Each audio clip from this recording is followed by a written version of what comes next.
De'Aaron Fox will finally be traded to a better franchise than the Sacramento Kings.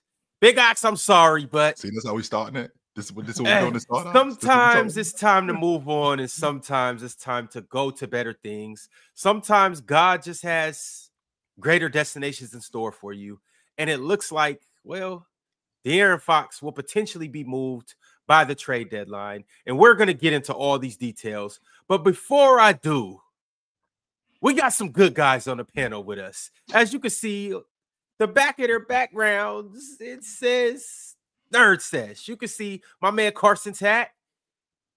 Nerd Sesh. We finally got some guys that I've wanted to get on the panel for a very, very, very long time. So with no further ado, I'm going to let you guys introduce yourself and tell the people who you are, where we can find you at, and what you are about.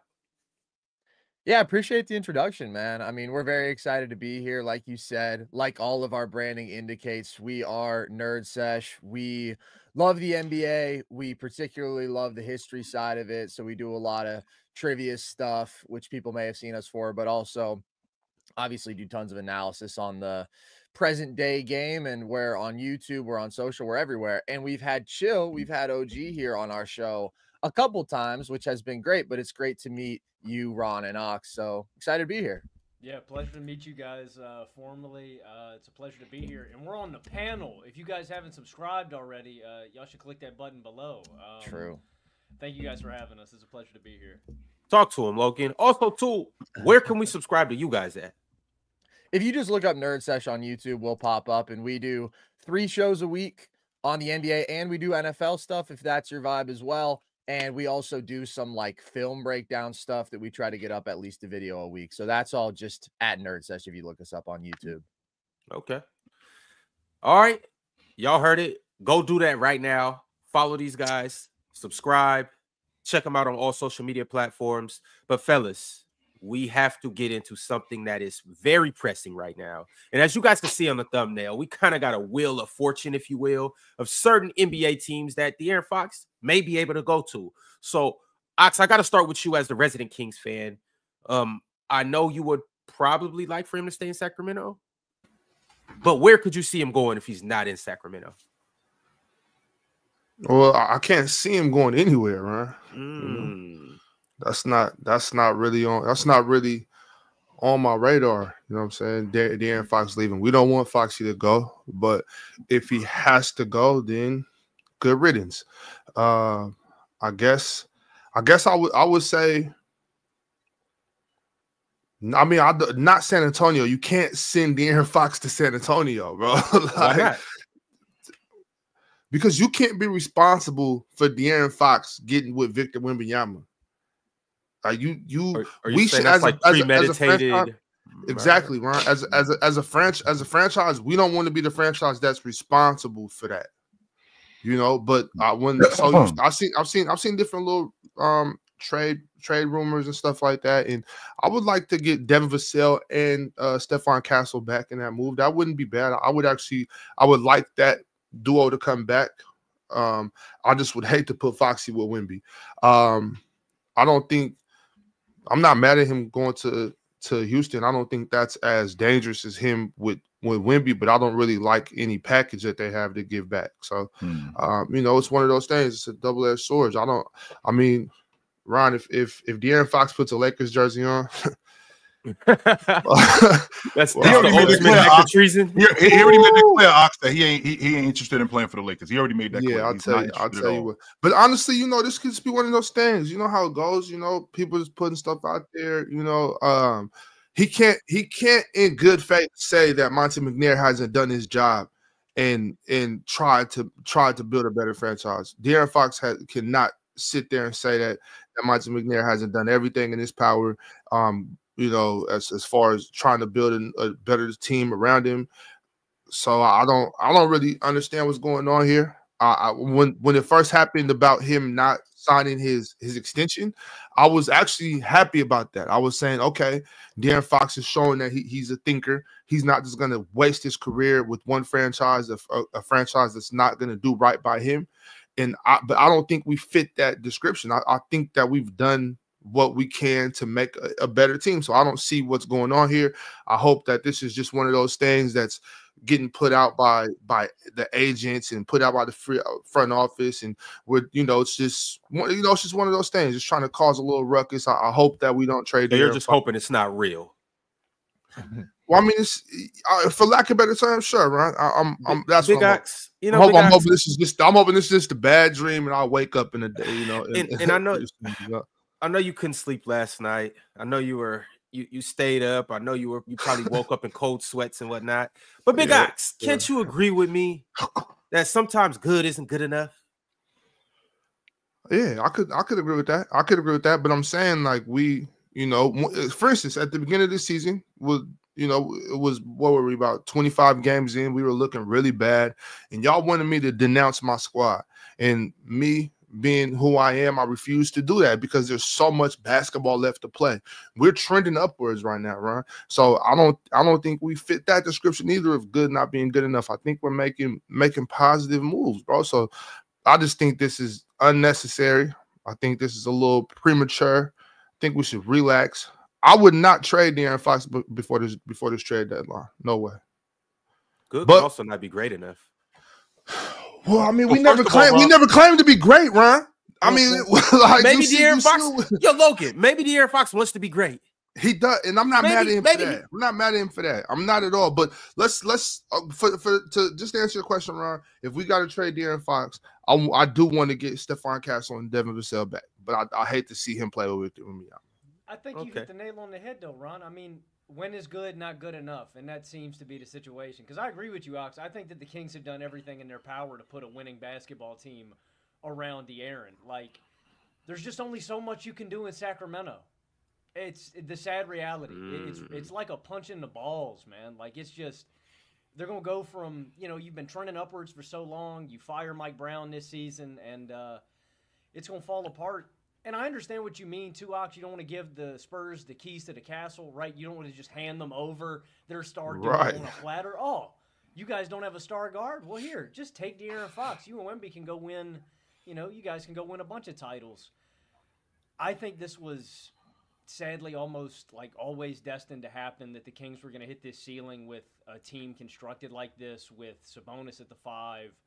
I think when we really extend the scope, I said this at the time, I thought they made a mistake by trading away Halliburton and not keeping him instead of keeping Fox. I just like Ron. You don't believe that, Ron. You don't. Chill. You don't believe that, Ron. I was listening to you guys yesterday, and I heard you say that, and I've disagreed with it because Ron's been saying that too, and I just think that Fox has a ability to change pace a little more than Halliburton. So, I'm listening though. It was like I think it was like a win-win for Sacramento. When you have that 2 caliber guards that good, like it's like honestly, and it was a win-win trade at the time too, right? The Kings finally got that monkey off their back. They made the playoffs. They got there. They exercised those demons. They got a guy that worked alongside Fox and Sabonis. I always just felt with Halliburton there was a little bit, with his style of play specifically, how unselfish he was, his ability to space the floor, that would lead to elite offensive production. But I do think it's run its course. I think that if you love something, you got to let him go. And I think you got to let Fox go win some games and be on a really competitive basketball team. I think that with how much smoke we're hearing, right, there was drama with Mike Brown. There's still drama in the locker room now. I think you got to deal him. And we said this on the show yesterday too, I think you just got to blow it up. And if it's San Antonio, if it's Houston, I think you just got to accept the best package with young players and young assets. And I love that deal that you're bringing up, Ox. If they can get Castle and Vassell, I mean, I think that's money. I'd like maybe a little bit more too, maybe a first or something, but they'll probably get a couple. It had two firsts involved in that. That would be a really good deal for Sacramento. Out of whatever team that I'm looking at. I just don't see the Spurs coming off Vassell. I can see Castle going. I don't see Vassell going. We got to make the money work, Ron. The money has to work. No, it's not just that. De'Aaron Fox is 4 times the player Stephon Castle is. There's no way. I didn't say Stephon. I said Vassell. I think Stephon is automatically in the deal because you guys. Right. That's what I'm saying, Ron. Stephon Castle's not enough for De'Aaron Fox. No, I do not agree at all that Castle's automatically in the deal. I think the Spurs are really going to try to hold on to him. I mean, I think that there's a reason that they took him in the top 5. And I think that the defensive ceiling with him, the athletic ceiling, the playmaking ceiling, like what level of score is he going to be? I'm not the most convinced, but he's a really good all-around basketball player. Yeah. I think they're going to try to avoid putting either of those guys in the deal. If it ends up being Vassell, I can live with that if I'm San Antonio. I'd rather not, but I think that what Fox brings as that dynamic guard pairing with Wemby, it's just more important. But I think it's probably going to be more in draft capital. Like, I'd throw an extra first in there, make it 3 firsts and Vassell and whatever contract filler, Zach Collins or what have you. I would do that before I would include Castle in the deal. I would really, really not want to give up both Castle and Vassell if I'm the Spurs. I agree. But the reason why I'm saying that, I think De'Aaron Fox's game complements Castle's more. Castle's a little bigger, so he can obviously play the 2 or the 3. Which Stephon Castle, he's athletic and big too, and he could guard different positions. I just think Vassell and Fox are like peanut butter and jelly. I think they go together perfectly. Yeah, it's an easier fit. I agree. Well, now you would have your number 1 scorer in Fox, you would have your number 2 in Wemby, and you would have your number 3 in Vassell, and all of their games kind of complement each other. Mm-hmm.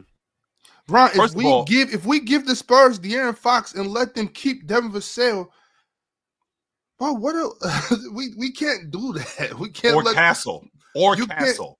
I mean, yeah, him too, but it's like, bro, we already talking about putting De'Aaron Fox with Victor Wembanyama. That's bad enough. So we have to run. We have to play these guys, right? Like 3 times a year. They're in the Western Conference. That is going on. That is. Yeah. Now, to your point. Ahead, so to your point, one, this Sacramento team, all the points that you guys made go back to the idea of how much getting lucky matters. Because remember, this Sacramento team, when they trade for Sabonis, they make the playoffs. They're rolling. They end up in a dogfight with the Golden State Warriors. Fox breaks his hand. I think if he doesn't break his hand, I think they beat Golden State. Last year, if they don't get bit by the injury bug, that's a 50-win team. And I think that they make the playoffs last season. So the idea that this team has now basically maxed out, I don't think that's the case. Even though Keegan Murray hasn't exactly panned out the way I thought he was going to pan out. I thought he'd be better at this point than what he is. But I think that's neither here or there. I think that's what happens when you're trying to build a unit. But from what you're telling me, if you like Castle as much as you do, why am I trading for De'Aaron Fox? Why am I not building this thing around Castle? Because I already got Chris Paul to show him how to be the lead guard, right? I already have that. So why am I trading for De'Aaron Fox? This is my lead guard of the future, and I got somebody teaching him how to be the lead guard right now. Plus, I got Wemby. I don't need Fox. That's going to throw a monkey wrench in what I'm doing when I get him over here. Even if I'm keeping Chris Paul, which I don't think I'm gonna do. We probably gonna have to get a third team involved to get Chris Paul off the books. But to be honest with you, I don't like this deal at all. Him going to San Antonio. I don't like him leaving Sacramento. I'm on Ox's page. I think that they building something in Sacramento. Wait, hold on, chill. Why don't you like him in? We could talk about Sacramento, but why don't you like him in San Antonio next to Wemby? I don't like him in San Antonio because we already have a lead guard that's showing him how to be the lead guard in Castle. This guy is our future. We bring in you're talking about keeping Castle. Well, if you're talking about keeping Castle, there's no reason for me to trade for De'Aaron Fox. None. Because I already got a guy showing him how to be De'Aaron Fox or be that level of lead guard. I don't need 2 guys doing that here. I already got one guy here doing that. And I feel like if you bring De'Aaron Fox in, you screwing this kid up. Because he's already playing behind Chris Paul. So now you bring him in, and now he's going to play behind De'Aaron Fox too, on top of that. So I think you're screwing this kid up if you do that. I am more in the idea of letting him still learn behind Chris Paul, who's probably going to play another year, and then maybe give him the ball next season. Just like what they're doing up in Minnesota with Dillingham, playing behind Mike Conley. The same idea. You're not gonna have Dillingham playing behind Mike Conley and then trade for De'Aaron Fox with Mike Conley up there. No, you're not gonna do that. I don't necessarily agree though, Chill, that Castle is that future lead guard. Like, I like his game. I liked him as a prospect, but to me, a lot of what he does is like the complementary winning stuff, right? He's a great offensive rebounder for a guard. He's a great cutter for a guard. He's a great defender. He is this really good athlete. He's got good size. He's 6'6". He does all of that stuff, but I've always thought he'd be at his best paired with a lead guard, because the jump shot is still such a question with Castle, which limits his ceiling as that on-ball scorer and creator. And like all of the intermediate stuff, right? The floater range stuff that you have to have. He doesn't have that. And I don't know if I would bet on him getting that. So it's a little weird if you put him alongside Fox and then you move him off ball more, because then you still worry about Castle's shooting. Like, he has to at least get better as a catch and shooter to really thrive in that role. But I would just prefer to take the guy who I know is a sure thing star in Fox, because I'm not sure that that's the path for Castle long-term, even though I do like him. And I think it is that star guard that takes Wemby up a level, that makes life easier for him offensively, creates easier shots for him around the rim and as a popper, and just takes this whole offense up a level and takes the Spurs from this team that's scrapping to be in the play into a team that we're expecting to win playoff series. If you think that Castle, because it sounds to me like you like Castle off the basketball more than you like him as a primary ball handler. That's what it sounds like to me. So if that's true, right? So if that's true, do you think he could be better than Devin Vassell? I think that he can be better than Vassell. Then I'm moving Devin Vassell then. Then Devin Vassell got to go. That's fair. The thing with Castle is just he has to get better as at least the catch and shooter. I'm not asking him to become some high-level pull-up shooter. Just make 34, 35% of your catch and shoot threes. Be like a Marcus Smart plus level shooter. And then he's a Marcus Smart plus level impact player because he's bigger, he's more athletic. But he does a lot of those same winning things. I just see him in a different mold. I see him more as a lead guard than I see him more playing off the basketball. I think that's where the divide is between you and me. So if he's going to play off the ball, there's no reason for me to have Devin Vassell, because I don't think Devin Vassell is a backup neither. I think Devin Vassell is a guy who should be playing heavy minutes. So if I got Devin Vassell, who I think could be better than if I got Castle, who I think could be better than Devin Vassell, and I'm going to have to – I already paid Devin Vassell. If I'm not mistaken, he already signed a contract extension. I got to get him off my books because I still got Castle on my rook deal, and I can work around that. I can't believe we're having this conversation right now. No, Oxen, I know where you're about to go with I don't it. I believe both. I don't want to trade them, to be honest. It's a good chance that both guys – it's a good chance that both guys go. We're just talking about if you get it, if you have the option to keep one, I'm keeping – once again, like Carson said, I want the sure thing. I know Devin Vassell gave me almost 20 points a game last year. Devin Vassell shoots the ball 38% from three. Devin Vassell is 6'7", crazy athletic, plays solid defense. I want Devin Vassell at my shooting guard or at just playing the wing next to De'Aaron Fox.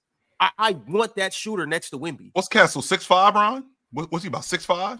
6'6". Ron, I get what you're saying, but the Spurs can't do that and keep Devin Vassell. Devin Vassell has to go.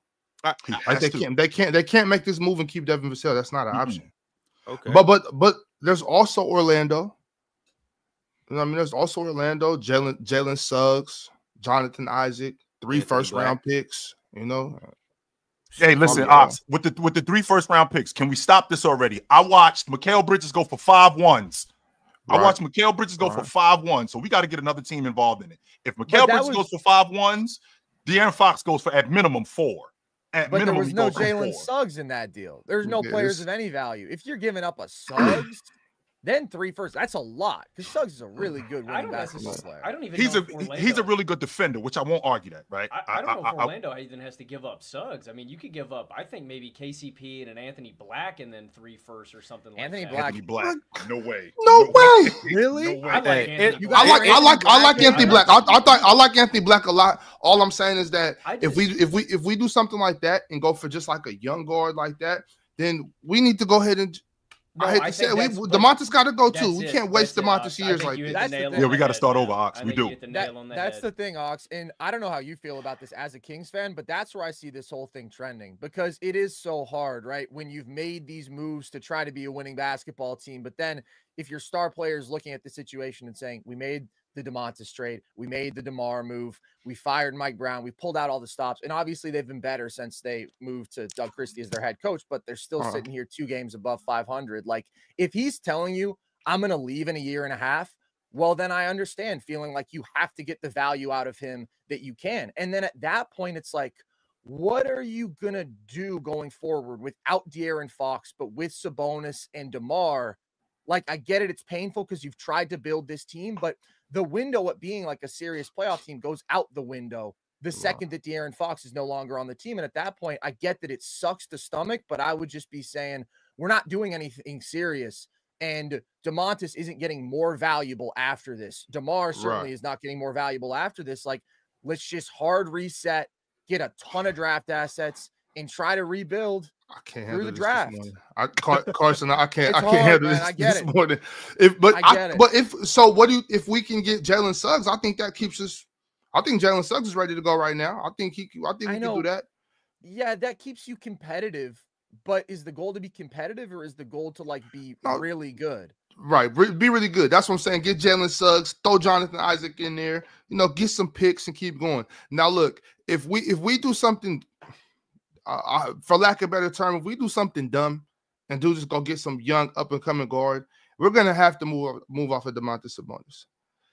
I hate this. Fellas, I sat through 16 years of darkness. I would not sit through trading Domantas Sabonis. I'm done. Well, that's 4 more years. That's it. I'm done. I'm out. If yo. we move off of Domantas Sabonis, that's the straw that broke the camel's back, and I would denounce my kingdom. Wow.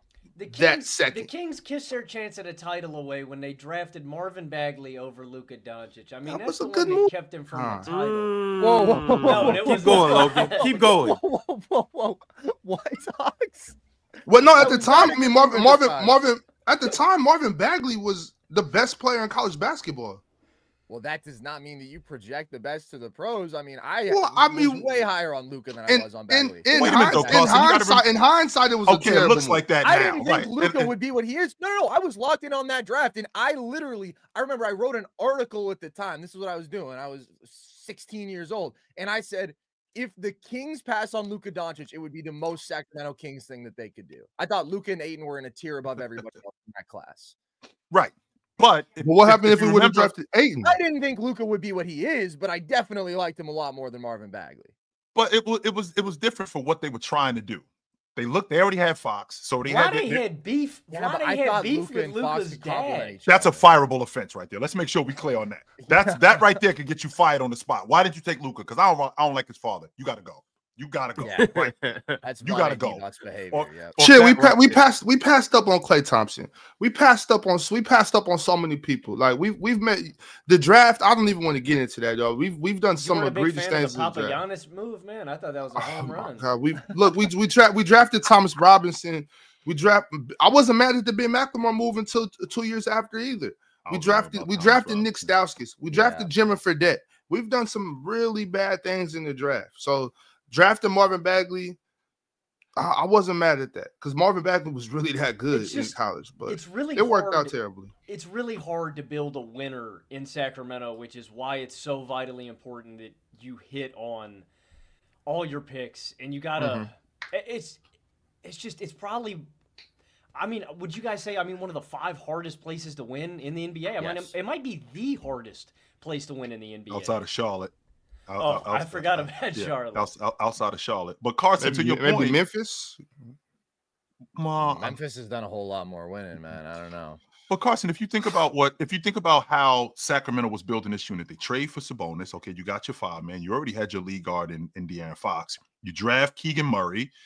You get a gift from the Lakers. Monk walks through the front door for a bucket of extra crispy and a 6-pack, right? You end up finding Ellis. So this thing is working, right? This thing is working. Whereas you're missing on draft picks years ago. This De'Aaron Fox, he doesn't want to stick around to see what else is going on, even though this is the unit that can probably pay him the most. And I feel like in terms of success, he can probably get it here quicker. As good as Wemby is, I still think that that's a project down there in San Antonio. I don't think that that's something that's happening don't forget, this team, I mean, for all intents and purposes, I think they won 22 games last year. This year, I think they're on their way to winning close to 40 games. Now with De'Aaron right now Fox, they're 20 and 23. Okay, so they're on their way to doubling their win total. I can appreciate that part, Ron. But what I'm thinking is, with what Sacramento was building, you got arguably one of the 5. Not arguably, I'll take that back, Ox. You got one of the best 5 men, and you got one of the 5 best 5 men in the game. You got one of the 5 best lead guards in the game. Second best 5 men in the game. You got Keegan Murray, who hasn't panned out like I thought he would, but he is getting better. I thought it would be faster than what it is. this thing is working. You just got decimated by injury. That's what screwed it up. You keep saying Keegan Murray hasn't panned out. Keegan Murray, the only thing is he's just, DeMar DeRozan got in the way of what it looks like offensive production. Yeah, other than that, Keegan Murray's playing great defense. He's doing his thing. I don't think Keegan Murray has regressed at all. It just looks that way because there's another offensive guy on the team. Yo, and he's having a rough shooting year. Yeah, that's true. I want to hear from you, Mars. But before we do that, Chillin' Ox, can we cut the bullshit? What's the bullshit? What bullshit? De'Aaron Fox don't want to stay and play with Sabonis and Keegan Murray when I got an alien, a unicorn, a generational talent, a top 10 player in 40 games into his second year, Victor Wembanyama.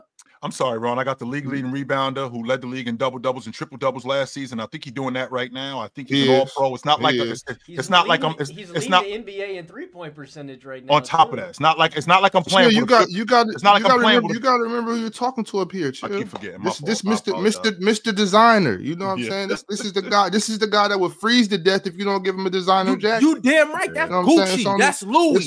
It's only. DeMontis Sabonis, with all due respect to Coach, that's Coach. I don't want to wear Coach. I want to wear Louis. Coach is still fresh. Coach is still dope. Okay, Ron. I'm sorry. It's all about the names. It's all about the names for Ryan. Which is still good here, Ox, because I live in the same neighborhood as you. You just got 2 more bedrooms in your house than I do. You just got another Bentley in the garage. I got one too, though. It's funny that I got 2 guys up here that actually know how to use their brains. Now, I'm going to ask you guys something because I seen something on your social media. You guys did your top 10 players of who you would build around or the easiest players to build around. Logan, you mind telling me who was at the top of your list? I'm pretty sure I had Wemby number 1, yeah. Why did you have Wemby number 1? I mean, I don't know how you could justify having anybody else number 1. The only guys I think I'd hear an argument for, like right now, is like a Jokic or a Luka, just because those guys are already there. But I mean, you look at Wemby's trajectory, it's like a LeBron trajectory, right? And LeBron lived up to all the hype. When he entered the league, he was the chosen one. If he didn't become the greatest player of all time, it was going to be a disappointment. And I feel the same way kind of about Wemby. If he doesn't become the GOAT, he's not going to live up to his expectations. That's the bar for him. The bar is the greatest player of all time. Like, he's just got... I think he's going to be the greatest defensive player ever. I think he's well on his way to winning Defensive Player of the Year already this year. He can just do stuff that other guys can't. He can block shots that nobody in basketball history could. And I still think he's growing there, too. Like, I think instincts-wise and positioning and defending in space, and as he gets stronger, I think he's going to be an even better defender. And then offensively, you're seeing a guy that can hit...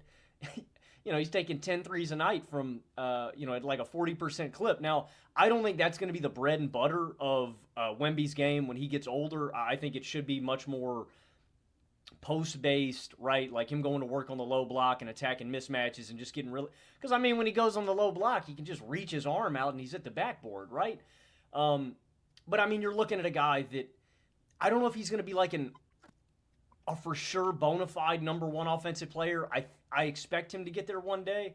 I think it would really help if he had another guard, and you've seen the addition of Chris Paul and how that's helped him, but a star guard alongside him would help him immensely. But you're looking at the defensive GOAT and then one of the best offensive players on the planet that is a walking mismatch that can shoot over anybody, that can effortlessly get to looks, and I just think he's getting better. So, honestly, if you chose anybody other than Wemby, I would be really scratching my head. I think the shot blocking thing with Wemby, I can appreciate the shot blocking thing with Wemby, and I think Anthony Davis made a really good point when he talked to Shams when he said, what is the defensive player of the year about? Because sure, one, it sounds like it's about narrative and the idea that Wemby is blocking shots. So Anthony Davis is insinuating to me that, I can average 4 or 5 blocks a game if I wanted to.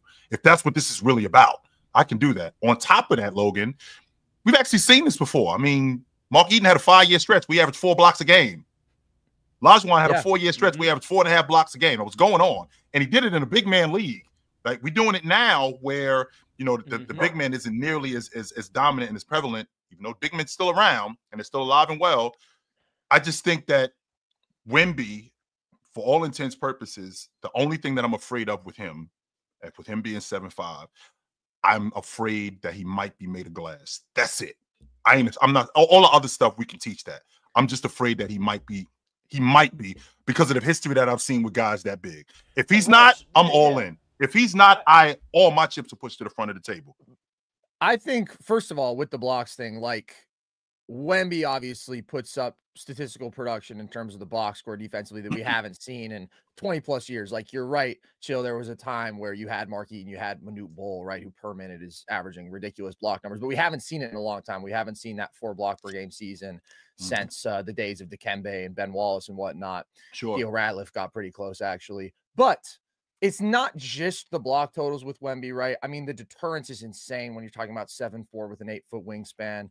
The numbers at the rim, he holds opposing players 14%. Yeah, he's ridiculous. Below their average field goal percentage. That's an insane number. The Spurs defense is like 11 points per 100 possessions better with him on the floor. That's an elite number. So like he can still get better and more refined, but he already has gotten smarter defensively from year one. And the tools are just literally the greatest that we've ever seen. That combination of size and length and fluidity. And so I do think he's on a trajectory to being like on the very short list for the defensive GOAT. And then offensively, he gives you 25, 10, and 4 on almost 60% true shooting. He's in his second year, man. Like the only second year guys this century who can compare are LeBron and Luka. And those were first team all NBA kind of guys. And Wemby easily could be first team all NBA this year. I'm sorry. Domantas Sabonis does not compare, man, to a guy we're talking about on a Mount Rushmore trajectory. If I'm Fox, I get it. Yeah. And I know that it's frustrating for you, Ox, because as a Kings fan, you have seen so many years of the suffering, and you're like, they did things right to become a good basketball team. But in today's NBA, that's not enough for a lot of guys, especially if you are in Sacramento. If you can be in a bigger market and be on a team that thinks they can contend, stars are going to do that. I mean, I was only just upset with what you said at the end there with Domantas and Wemby, and you know, because it's not about Domantas being a Sacramento King. I've been a fan of Domantas since Gonzaga. I just think he's an incredible basketball player. I think he's extremely underrated, and I think he brings a whole lot of value to a team. So I just don't want to overlook him for the projections of Victor Wembanyama, who is also a fantastic basketball player, will be better than Domantas Sabonis. 100% will be. He's not yet, but he will be. And, fellas, we'll get back to this discussion here in a second. And Mars, I need you to tell me the best fit for De'Aaron Fox in terms of a trade package and all of that good stuff. But before we do that, I got to tell you guys about my safe haven, a place that I like to go to every day. It's an app called PrizePicks. And this is what I need you guys to do. I need you to listen up because I'm only going to say this one time, but I'm going to say it loud for the people in the back. The NBA season is here, and that means we need to stop talking and start playing with PrizePicks, which is the simplest, most electrifying way to get in on all the NBA action with your favorite players, teams, and player projections. So let me ask you something. Who are you taking on a night where you need somebody to drain 7 threes? Who are you taking on a night where you need somebody to get 10+ assists? Well, with PrizePicks, you can play daily NBA contests and make your picks on the best players in the game every single night. It's on you, the fan, to step up and make these plays. There's no excuses. So if you're a rookie in the game, don't even sweat it. Here's how it's going to work. Sign up using promo code PANEL after you download the PrizePicks app. And let me say it louder for the people in the back. You will get a special bonus when you join the squad. Yes, you see it on the screen right now. You will get $50 instantly in promo funds when you play just $5. That's a layup, y'all. A wide open layup. Every single day on the show, me, Mars, Chill, and Ox, we're going to make our picks, and you guys are going to see how we choose our player projections. You know, like Domantas Sabonis, even though De'Aaron Fox doesn't want to play with them, we're still going to take the more in his PRA. Victor Wembanyama, even though De'Aaron Fox might be playing with him next, we're always going to take the more on his blocks. And Jimmy Butler hasn't really had the best season, so maybe after he leaves Miami, we'll start taking the more on his points and PRAs and things of that nature. But nonetheless, what are we even talking about? Stop wasting time. Download PrizePicks right now and use the promo code PANEL to join in on the action and show us what you're really about. PrizePicks, it's game time every time. Now let's get into it, fellas. Let's show the people how it's done. Chill Tam, Mars, Ox. Mm-hmm.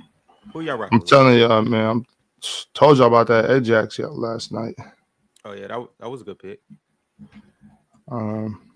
Who's going first? Mars, you ready? You ready, Mars? Let me see what Steph Curry's got going on. Okay.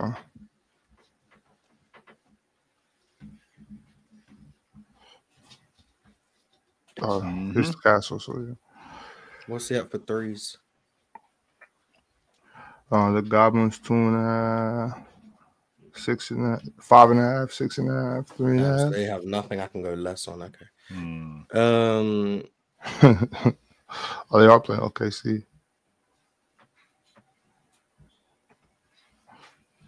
Go less than a What's point that? rebounds.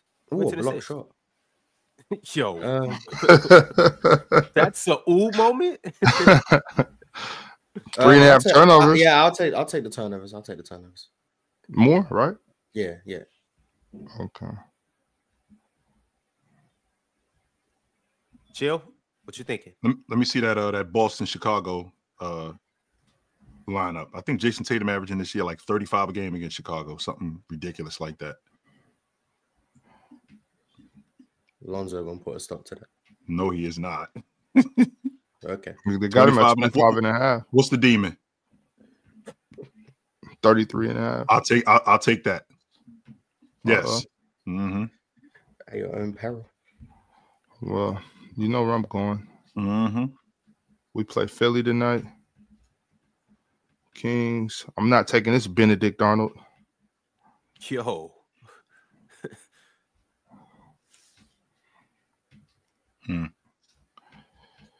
DeMontis. Easy 45.5. Well, Big Ox, you know, I would love to take a less on De'Aaron Fox just because of the turmoil that you guys are putting him through right now. The poor boy's heartbroken because he just wants to be in a winning city. But I'm gonna leave De'Aaron alone. He the one asking out, Ron. It's not him. It ain't them. It's him. He the one asking out. Chill. When you're done with the relationship, you can be heartbroken. You could be like, yo, I don't want to be with you anymore because you're breaking my heart. You're stressing me out. You're running me out of town. But I'm not gonna go with De'Aaron Fox. I'm gonna go with Victor Wembanyama. Just because I don't know why. So petty today, bro. I don't know why. 12 rebounds. I should go less on that. Who they playing? The Clippers? Zubac. What's the blocks at? Ron, you know your man Lester play tonight. Just putting that out there. I'm gonna leave less alone. Give me the demon blocks. Give me those demon blocks. Your man Lester play tonight, so I just want to put that out there. You want the 4.5 or 5.5? I got 5.5. I'm going 4.5. 5.5. Oh, you scared? You scared? Okay. Ridiculous. All right, this is what we on, y'all. As you can see, this is what we got tonight for our prize pick contest. We got Steph Curry going more than 3.5 turnovers. He's playing against OKC's defense, so sounds pretty reasonable. We have Jason Tatum going more than 33.5 points. That's a demon pick, courtesy of Chilltown. We have Domas Sabonis, 44.5 points, rebounds, and assists, going more. And last but not least, we got Victor Wembanyama, 4.5 blocks on a demon pick tonight. Ox, what does $10 turn into? $375. Cool. We'll take it. Ron, could you please make sure you address him correctly? He goes by Dominance Sabonis. Hey, well, he ain't been dominant enough. But Mars, just been 20 and 20 2 nights ago. What are you talking about? It's not enough for his point guard to stay. What can I say? Oh my God. I'm sorry. But Mars, I want to ask you though, where of all places would you like to see De'Aaron Fox go? I don't know. I don't really care. But I don't know. What, realistically, or just anywhere in the league? Let's start with realistically, Mars. Today, in January 2024, where do you think he'll end up realistically? San Antonio. But you guys spoke about that for half an hour. For what? I don't know. Probably Devin Vassell because you need some money. How much does De'Aaron Fox make? I think he's on the books for like 36, I believe. I was about to say 37. Isn't that how much Devin Vassell makes? or somewhere. I think 28 to 29. Oh, so you need like 8 million. What's Zach Collins? All right. Well, wait a minute, Ox. Ain't he better than Lane? No, and I know how you. I don't think so, Chill. I don't think so. And Zach Collins is a guy that I was high he on. 16. Oh my god. Yeah, that's too much. Hey, Well, Zach, they can have Kevin Herter. Wait, no, Kevin Herter makes like 18. Huh? Yeah, that should be close enough. Yeah. I did not know he was making 16. 8 million on the Spurs. Trey Jones. Trey Jones and Devin Vassell. I mean, if I was the Spurs, I'll try to give you Keldon Johnson. But you've been out on Keldon Johnson. Yeah, I agree with that. 3-4 years. You've been out on him. So yeah, I would try Keldon Johnson and Zach Collins and just see what I can do. But yeah, Devin Vassell and Trey Jones probably, and then like some picks. Wait. You saying Zach Collins and Keldon Johnson, and that's it? For De'Aaron Fox, I'll throw you some picks. I'll throw you some picks. San Antonio was like, hell yeah, we'll do that. That's yes. fire. That's where I would start the negotiation.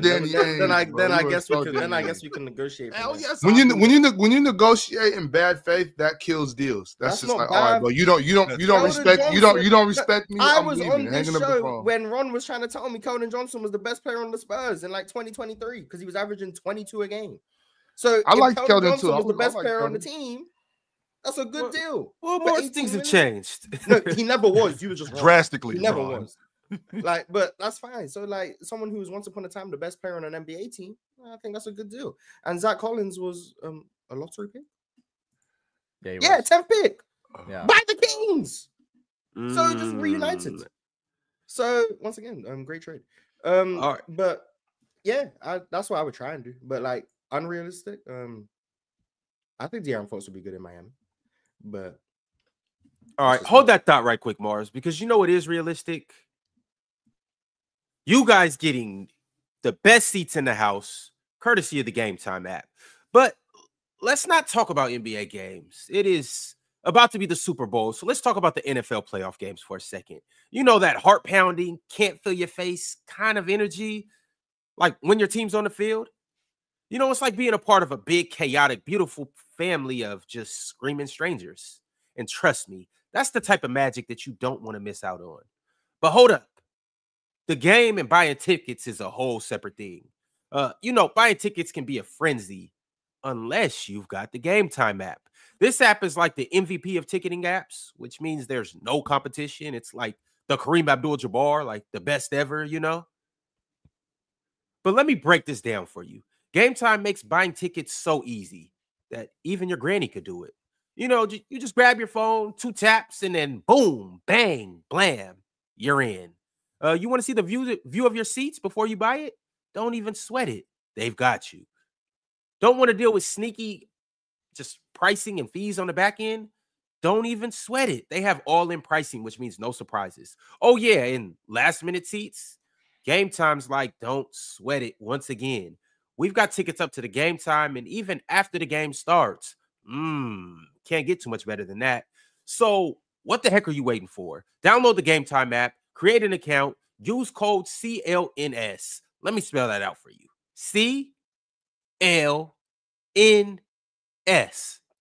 For $20 off your first purchase. Terms apply, obviously, but come on, it's $20. That's a first down, maybe even a touchdown. So download the GameTime app today. Last-minute tickets, lowest prices guaranteed. Now, go out and make some memories for your favorite football team. Yeah. Mars, you were saying Miami Heat? Yeah, I think they'd be nice. It's kind of just like they run a lot of dribble handoffs like Sacramento. So it's basically just the same thing, but with culture. Like that's it. But so the play I really just don't care, like at all. I just don't think De'Aaron Fox is like that good to where we're having an episode about him getting traded. What? Wow, yeah, that's crazy. So you don't care because what? Miles, what do you think? Miles, because you said you don't care. I want to stay right here. Miles, what do you think of De'Aaron Fox as a lead guard? Are there 5 lead guards in the game? Are you thinking? I think 5 lead guards? So you think there's 10 lead guards in the game better than him? Name them. Wow. Luka? Let me go back to the list I made 3 months ago. Bear with me. Okay, I'm with you because to say that there's 10 league guards in the game better than De'Aaron Fox, that shit sounds wild as hell to me. So crazy. I definitely want to get definitely sitting this one out. A couple months ago, I would have got involved in this, but I'm not arguing for no Benedict Arnold. Because you're right, Mars. Let's Luka Shea, Steph, Brunson, Trey, Dame, Hallie, James Harden, Cade Cunningham, Hallie, James Harden. Wait a second. I tried to sit this out, but I can't. I tried to sit it out. What? Ox got hit with a bottle. Sorry, Ox got hit with a bottle. Those are the names. You disagree. That's fine. Mark, can we hear it one more time? Can we hear it one more time? Luka Shea, Steph, Brunson, Trey, Dame, Hallie, Harden, LaMelo, and Cade. LaMelo. Okay. Halliburton, Cade Cunningham. And this was before the season started, by the way. This was 3 months ago. Before the season started, I had John Morant and Tyrese Maxey. I don't agree with those names. So you don't agree with those guys. So that's 12 guys, by the way. I swapped because I don't agree with them. So I swapped them with LaMelo and Cade. Yeah, I don't got time for this. I can't. So but I think he's good. I just think there's a lot of good point guards. And there are a lot of good point guards. Is James Harden still in your good graces, Mars? Just off the strength that because of where he is today, taking his Clipper team the way he's taking his Clipper team, and even though he's not the James Harden of old, he's just old James Harden, but still effective. You think he's still better today than what De'Aaron Fox brings to the Sacramento Kings? Or just as a player, you think he's still better today? That's better at basketball than De'Aaron Fox is. Yeah. Even today, older. He doesn't get downhill like he used to. Well, no, he gets downhill. I didn't say he doesn't. I said he doesn't get downhill like he used to. He certainly doesn't finish at the rim. Yeah, getting there is. He said getting there. He gets there. Finishing, he gets there. I think he's a better offensive player than James Harden is, and I don't think it's particularly close. You mean James Harden's a better offensive player? No, Mark said it right. No, Mark said it right the first time. Yeah, so because and I think you said Halliburton, and you said Halliburton. We talked about Halliburton a while ago about Halliburton being one of the he had a really bad start to the season, and since then, by the way, the Pacers have picked up. He's picked up, and it's been crickets, which is very interesting. Like he's I think it's very interesting, Morris. It's very interesting. Tyrese Halliburton is looking. It's crickets from you too, Rod. You ain't been saying nothing about them. You got some nerve. No, I'll be testing you guys' energy, and I'll be testing you guys' energy. God, you make me sick. Because you start. Let Giannis, who, by the way, I think over the last 5 games, Giannis is like 34, 35, and 14 and 6, shooting something ridiculous. You're the first one to start yapping about the Milwaukee Bucks. We're going to the Eastern Conference Finals. Meanwhile, the Indiana Pacers been rolling. I think they 5th in the East right now. It's crickets from you, Ron. So you don't think I've noticed? Haven't heard a word from you. You don't think I've noticed? Hell no. You know why? Because you ain't say nothing. And you the first one, when something comes to your attention, you make sure you bring it to us immediately. I've changed my ways when it comes to Hallie. Get the hell out of here. I've changed my ways. Halliburton. Especially, Ron. I'm just being quiet and letting I just want to make sure that I'm not going crazy. When it comes to Halliburton, does he not immediately let us know what's going on with him? I mean, he used to, but he hasn't in a month. So I'm trying to figure out why. I've changed my ways. Okay, but I think Hallie had a bad start to the season. I think he's picked it up and has been silent, and everyone's still holding on to their notion of what he was the first 18, 20 games. But since then, I think he's looked like Tyrese Halliburton, which once again, that's not a player I'm in like really high on, but I do think he's better than De'Aaron Fox. So I'm good with that one. What is he? What are you basing him being better than I think he's a substantially better playmaker. I think his passing is they're like 4 tiers apart. Passes. Yeah, I'll give you the pass. I think his shot diet is a lot better than De'Aaron Fox's. I think the ball doesn't stick with Tyrese Halliburton, which is weird for someone who like creates for as many people as he does, but the ball doesn't stick, which I really like.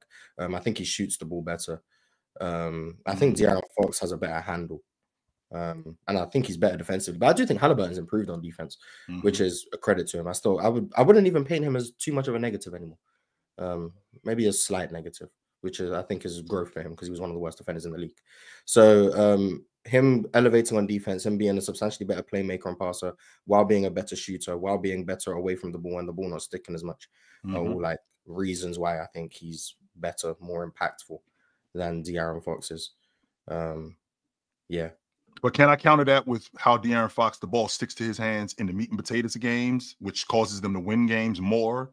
And he does get off the ball earlier in games to make sure that when we get late in games, it kind of reminds me of how Dirk was. Like, just keep it close and I'll end it, which is kind of what De'Aaron Fox has been over the course of time. And in terms of being a transition player, I think that's one of Tyrese Halliburton's strengths. But I feel like De'Aaron Fox in transition, just as a downhill guy, getting to the rim and making decisions as a passer, I think he's great at that. I don't think he's a better passer than Tyrese Halliburton. I won't argue that.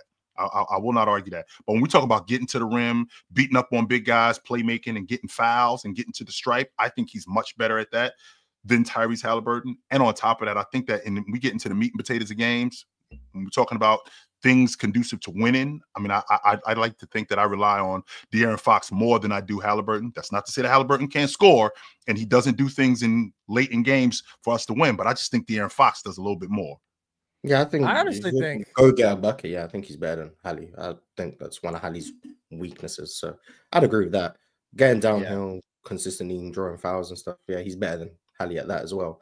He doesn't do it that much though, which is sure, he doesn't do it as much as he used to and as much as he could with his quickness. He is a little bit in love with the jump shot, considering the level of downhill threat that he could be. But I think these guys are close. I honestly think it comes down to what you value more in a player. Like both of you, I think, made good cases. It's like Hallie is the better ceiling raiser to me because if you put really good personnel around him, like Mar says, the ball doesn't stick. He is so selfless.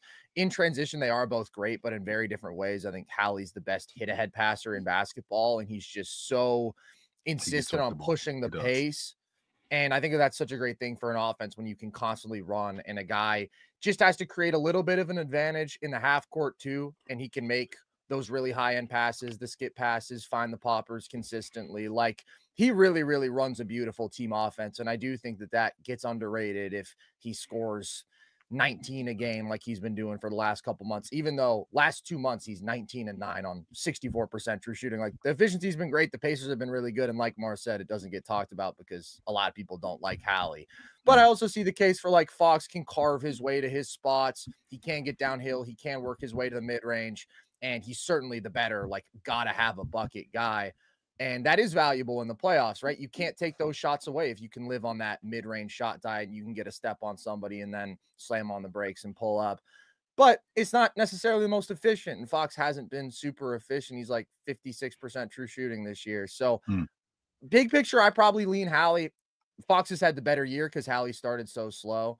But I can see the case for both of them. Where it gets a little crazy to me is like LaMelo. I disagree with. Cade. LaMelo. Cade, I do like Cade a lot. I still would probably Cade's disagree not with better than De'Aaron Fox. I'm fine with LaMelo not being better than De'Aaron. I don't know how Cade isn't better. You didn't say, and there's another guy that I don't think you brought up, Miles. I don't think you said Damian Lillard neither. No, he did. I'd like to. I hope I said name. Did he say Dame? I think so. I didn't say. I know I didn't say John Morant, which is another one who I don't know how I feel about John these days. I didn't say Tyrese Maxey, and I'm absolutely fine with that. LaMelo is one I like. I'm fine with LaMelo not being better than De'Aaron. I said LaMelo to make up the 10th. De'Aaron Fox might be the 10th best point guard in the league to me because LaMelo. I don't know. But I think as far as I'm going. Keep going, Moss. Lucas Shea, Steph, Brunson, Dame. I don't think Brunson is better than Fox. Oh, then you're just wrong. I agree. I agree. That's fine. 100%. I agree. Easily closer to 10 than 5. Like, there's just no way. Hold on. Let's Jalen Brunson, De'Aaron Fox. Can we? Because this is really the one I want to talk about. I think Jalen Brunson. I didn't know this was a competition. Carson, you think he clears Fox? I do. I think offensively, he's just on a different level. The shot making with him is so crazy. He controls the game so well. His pace is always so controlled. He gets to the line at an elite rate. And then he's also going to 40% from beyond the arc. And he's got like maybe the best floater touch in basketball. He's up there. It's like him. That I can agree with. We're talking about guards. Excellent from the mid range. Like, he just works his way to a great shot every time down the floor, and not necessarily the easiest shots like you have with like a Shea or guys who have more physical advantages, but that's what's crazy about Brunson. He's this small guard who's still efficient, still 61% true shooting, and he can also just like carry a crazy load in terms of his usage, as we've seen. Doesn't get tired, doesn't wear down, and he's more efficient, and he's the better playmaker, and I think that he's the better all-around scorer. And I get it, like, Fox is better than Brunson defensively because Brunson is just so limited physically. No, Carson, don't do that. Keep the same energy you did on the offensive end. You said one guy clears. Can we talk about the difference? We talk about the gap. Okay, but these guys, their value is defined by what they do as offensive players. Fox is like defensive player, and Brunson is a bad defensive player. I'd rather have the great offensive player and the bad defensive player than the very good offensive player and the meh defensive player. So Carson, to your point, over Fox. Very much. That's fair. That's a fair case. Logan, you look like you had something to say before I go. The one thing I wanted to add is that the big difference to me between their games is that Brunson doesn't settle for shots. Like Carson says, every time he is working methodically down to the paint, right? If he's working back to the basket and he's posting up guys and he's working to that short mid-range shot, which is everything inside the free throw line, is a great look for Jalen Brunson because he's got great touch. And not only that, too, even in the hellish offensive situation we saw from the Knicks last season when they were running all those big looks with those congested paints, Brunson is still manufacturing great looks for Hartenstein on the low block, right? And my issue with Fox, because I love Fox, and I think when you look at both of these guys, like skills-wise, Fox is one of the fastest guys we've ever seen on a court, right? And I think you can really heavily value his athleticism and those kind of skills. But as we've also seen with Fox and him get better as a three-point shooter, he also has a bad tendency to settle for that pull-up three and those shots. And those aren't – Fox still isn't a reliably elite pull-up shooter where I trust Brunson to space the floor at a high level. I trust Brunson to make shots off of screens, off ball. I trust him more as a pull-up three-point shooter. And, again – The biggest difference to me between those two guys is the offensive process, that Brunson doesn't stop. He doesn't settle. He's going to hunt that shot. He's going to find something. And Fox, I do think, settles time to time. I can appreciate the logic about the pick and roll action, because when I watch Brunson in pick and roll action, he's much better today. He was good last year, but he's running with, Thomas Robinson. There's so much more space this year. Mitchell Robinson, I'm sorry, not Thomas Robinson. That's because Ox said that, and that kind of got me screwed up. But the thing that I marvel at with Fox, which I really dig this about him, a lot of people they're big fans of tough shots. I'm a big fan of guys who takes what the defense gives them. That's why I dig Shea so much, because he doesn't take a lot of bad shots. Sure, Fox might take bad shots, but the good shots that he takes, he's so much better at that. So when you get him in transition, that's stop and pop in the mid range. You mean like the easy looks, generating those high quality easy looks. Yes, that's stuff where he's in transition. He'll stop and pop at the elbow when he is playing pick and pop and pick and roll action with Sabonis. Instead of having two guys hanging off of him, he'll get downhill and get to the rim because that's what he's given. I feel like Brunson, as good as Brunson is and as shifty as he is in terms of creating distance, I feel like as quick as Fox is, he can get to where he's getting to faster. Carson, I'll give you that floater that Brunson has. Yeah. But I'll counter that floater with Fox finishing at the rim. De'Aaron got a floater too, here's though. The thing. De'Aaron got a hell of a floater. Yep. Not on that Brunson level. I mean, there's a big gap between them as shot makers to me. And here's the thing, OG, because I agree philosophically. Like, I think if you can get yourself consistent shots at the rim, that's the most valuable thing you can do. I'm not somebody who undersells the easy stuff. I think the easy stuff is great. I think that's the bread and butter of a great game. Sure. But like I said, Brunson is still way more efficient and is year over year than Fox. And the reason is because Fox doesn't make the most of the physical advantages that he could. Like, if you can believe it, Brunson takes more shots at the rim than Fox does this year. A higher percentage of his shots come at the rim. It's close, but I just looked it up. And Fox is the better finisher there because of his athleticism and length. But that does not offset the shot-making difference between the two of them when they're getting to the rim at such similar rates. And Brunson is getting to the line a lot more, which is a way to get those easy points. I think there's a gap offensively. I do. The only place I want to give a little pushback here, because I'm just enjoying this this good basketball talk. We do around here. I just love good hoop talk. Even if I disagree, I can't derail good hoop talk. But I just want to push back on the defensive thing that you were saying. I think De'Aaron Fox is a hell of a defender. I think mad defender is a severe understatement. The ball pressure alone that he provides is he provides great ball pressure and also gets in passing lanes. He's a lot strong. He's actually very strong for his size as well too. I've seen him have to get switched on to some power forwards and hold his own. So I just think you're underselling his defensive ability. I really do. And I Carson, don't when disagree you with the passing lanes point because he is a steals machine. What about that ball pressure? He provides full court ball pressure. I think he's turning guys, taking the ball from guys.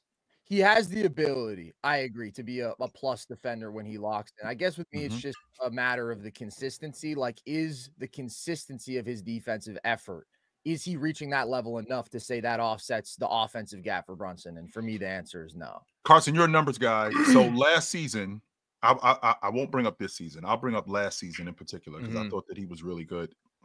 Were there 25 defenders in the game better than De'Aaron Fox? 25 defenders, yes. I did think last year was a better defensive season for him than this year, absolutely. But there were still 25 better defenders pretty easily. So you don't think he was an all defensive level defender? No, because I think he was an all league. I think he was an all league defensive level. Wow. Yeah, I think he was that good. I do. I think he was definitely better last year, but that's crazy to me. The reason why I think that is because when I think about defense, I think how you turn this defense into productive offense, and because De'Aaron Fox is so good, to Ox's point, in the passing lanes, because he's so good as a guy that's creating ball pressure, and not only creating ball pressure, creating turnovers to speed the game up, which is why Sacramento had one of the best offenses in the game, especially in transition. That was largely due to De'Aaron Fox playing defense just in half court and slowing guys down in transition. I can appreciate having to see a guy cover a guy one-on-one and slow a guy down. That's not happening a lot in the game today. But what is happening a lot in today's game is guys like De'Aaron Fox getting in the passing lane, stealing the ball. Shea is doing that, turning guys 2-3 times, causing turnovers in the half court, causing turnovers before they get across half court, causing turnovers in half court to speed the offense up on the other end. And I think De'Aaron Fox did a great job at that. And I think he does a much better job at that than Brunson does even this season. Defense isn't even a question between Brunson and De'Aaron too. Yeah, but the thing about it is, I think De'Aaron Fox, I don't think he's taking plays off as much as Keon and Keegan are taking those assignments more than him. I don't think I don't think that's the issue. I don't think it's taking plays off. You just got Keon Ellis that's guarding more of those guys than he is. I don't think we could knock him for that. The same way we can't knock Shea for that. You know what I'm saying? I think. Well, I think the difference, because OG, you're talking about the things that you value, right? Yep. And I don't disagree that it's valuable to be able to force turnovers, but to me, that's like the one thing that Fox does at a real plus level. The difference with like a Shea is like, yes, Shea is that guy who can get in passing lanes and force turnovers as everybody on the OKC defense can. He's also so much bigger though. He's so much more impactful as an interior defender when he's acting as your low man, like with his size and the 7-foot wingspan, he can legitimately impact people. And then he's also a better rebounder. Like Fox doesn't have any value like that because of his size. It's just not on the table. So I think that's a big difference between the two of them where, yes, Shea is also he's not a great on-ball defender. He's a much more impactful off-ball defender. And I still don't think he's in all defense conversations. I get the stock numbers are there. I think he's like the 5th best defender on his own team. It's an insane. Yeah, but De'Aaron's a better defender than Shea. No, I don't think so at all. Do you think that? And do you guys actually think that Fox is a good off-ball defender? Because I mean, I do. I don't know. I mean, I've been scarred by a lot of games obviously this one leaves a sour taste in your mouth. But I mean, literally the last game before Mike Brown gets fired, like Mike Brown directly gets fired. Jaden Ivey game winner. Yeah, because Fox isn't attached to his man on the last play of a game. Like, I don't want to just hyper fixate on one moment from a basketball don't, Logan, because right? we've all had bonehead plays. We had a whole episode about Luka against the Jazz. Yes, exactly, we've all had bonehead plays. That was crazy. That was otherworldly nasty, right? Though, Mars. But keep going, Logan. Yeah, no, but that was unacceptable. That was unacceptable from De'Aaron Fox. Yeah, we've all had bonehead plays, no doubt. But I mean, it's just I feel like in maybe we're just seeing the ripple effects of a guy who is really tired of playing in Sacramento, right? Maybe that is bleeding into some of his effort on court this season. I just think it's been a little bit of a bigger problem this year than it has been in years previous. And I don't know, that does leave. There's been a few moments this year where I'm like, So maybe there's more. So it sounds to me, Logan, like you're saying there's more. He's just out on what's going on. Well, and that's what I wonder too. Is I wonder if maybe this year the reason that we've seen that is he's just mentally checked out, he's given up on this situation. It happens. Has he played bad this season to y'all? Even though he's fifth in the league in scoring. De'Aaron Fox has been playing great this year. Right. And honestly, y'all know I'm not giving injury excuses. You know what I'm saying? I'm not trying to, at least, but that finger is an issue. It's really hard for me. I feel like it's easier to play with these two fingers taped together than these two fingers taped together. When you have to tape these two fingers together, it's harder to control the basketball. Yeah, that's on the shooting hand. Yeah, it's on his left hand. It's on his left hand, and he has the pinky and ring finger taped together. I'm telling just for me personally, I think I had to play like this on my right hand, and it's much harder to control the ball than it is when you got these two fingers taped together. I think the trending down or the slump he's been going through has a lot to do with his inability to control the ball as effectively as he would like to be. But still, with that being said, I don't think De'Aaron Fox is having a bad season. I thought De'Aaron Fox was having a great season. Ox, is that finger broken or like what's going on with it? I don't know. I'm not sure. I just heard him talking about it. He didn't say I seen it too. I seen it taped up. I was just wondering what was going on. I just don't know what's going on with stuff. I don't know exactly. Okay. But chill, it's like this. It's like mine, but except for it doesn't. He can't even straighten it. It's just hanging like that. It's just hanging like that, you know. Mm-hmm. But he can't even straighten. He got that Torrey Holt, man. I'm gonna fight Ron. I'm gonna fight you. I swear. I'm gonna wait till I see Ron. I swear to God, I'm gonna choke Ron. I wanted to show the people Ox's pinky. I'm gonna choke Ron out. Nah, but he can't. He can't. You got my back. He can't straighten his finger out though. It's just dangling like that. That's hard. All right, y'all. Well, obviously we know that the trade deadline is February 6th, which is next Thursday. So I expect a crazy week worth of fireworks. We will keep you guys updated. I'm sure Nerd Session is going to be on top of it. I'm sure they're going to keep you guys updated with breaking news and talk about all the trades and stuff like that. But this may be the first domino to drop. But we'll keep a close eye on it. Also, too, it's not happening. Keep that energy. Keep positive energy, y'all. We're not trading him. There is a player that is out for the season. Mars. I'll talk about him in a second. But before we do that, let me do some quick housekeeping. You guys make sure you're liking the video. You guys make sure that you have subscribed to Player's Choice. You guys make sure that you are a member. You guys make sure that you show love to our Hall of Famers here at Player's Choice. And on the panel, we got Cobra Son of Raditz, Multi Kenny, Tracy Steele, and J Hub. Show them some love. And last but not least, tonight we got Chill and Ox on playback watching a great center matchup between Jokic and Karl-Anthony Towns, and ultimately two pretty good teams in their conferences, the Denver Nuggets and the New York Knicks. This should be a good one, so make sure that you tap in with Chill and Ox on playback tonight. Be there or be square. You know how the rest of that goes. All right. It's a good game coming up, y'all.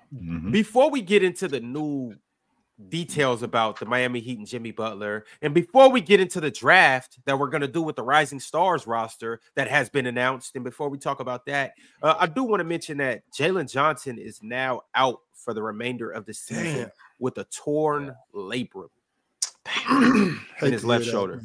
He was 20 and 10. He was a 20 and 10 guy down there in Atlanta. He was awesome. And maybe plus defense. Yeah. Him and Dyson are the only two reasons why I watch Atlanta. Now, with that being said, y'all, now obviously it's terrible that the young fella's out, who's having a hell of a season. But I think now is the time for us to revisit that Philadelphia 76ers conversation we was having a couple weeks ago or last week. Why? Because they won the last 3 games and yes, because obviously you know how I'm just not a fan of these guys at all. But realistically, I think they'll catch Chicago. Obviously, now I'm really low on Atlanta now. I don't see any reason why these guys can't sneak into that playoff situation and be, upset some guys. It's very possible. Very possible. I think they'll get in. They're game behind Chicago. They're game behind Chicago, 3 games behind Atlanta right now. So it's about to get rough for Atlanta, though. I mean, Trey's already been doing all he can to carry that offense, and they lost an important contributor on both sides of the ball. I love Jalen Johnson. I think it sucks that he got hurt. So I agree with Ox. I think I've been saying all year, Philly's going to get into the play-in. And once they get into the play-in, who knows? Like, listen, I've hated watching them play basketball this year. It's been super frustrating, but all you got to do is get into the play-in in the East, man. It's not hard to do. And some of the chips are falling their way now. And they'll beat Detroit, y'all. I know it's been good to see Detroit looking better this year. We're high on Detroit. They didn't lose 40 games straight this year, but shit, they're not going to beat Philly. I don't think they beat Philly. This dude's almost 10 games under 500, man. Get Philly off my TV. Get these bum ass dudes out of here, bro. Sick of these dudes, man. No, they didn't beat the Lakers last night, Mars. They stomped them. They stomped the Lakers last night. Tyrese Maxey had like 700 points. Yeah, that's a good sign. They're 4.5 games behind Detroit right now, chill. There's 40 games left to play. Sick of Philly, yo. And Joel Embiid will be back. Here we go with this Joel Embiid shit. Maybe. Here we go. Maybe. And then when he's back, Philly in 6. All right, y'all. I'm running a poll right now. I'm asking you guys, will Philly make noise in the playoffs? Not make the playoffs, make noise in the playoffs. I do want to say one more thing about Atlanta, though.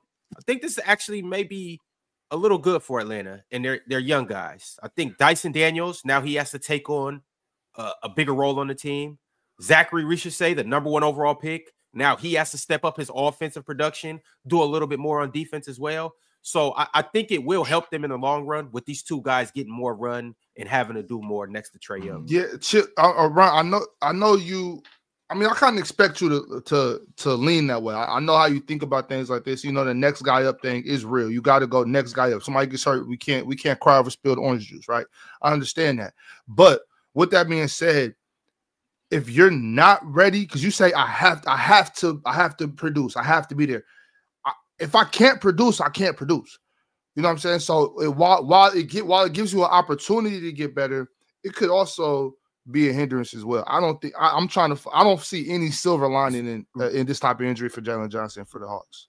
Yeah, well, I'm just talking about those two guys specifically. Right, I know. I just don't see any silver lining for them with him. The Hawks as a team are cooked, but I like that Dyson Daniels is going to have to shoot more shots.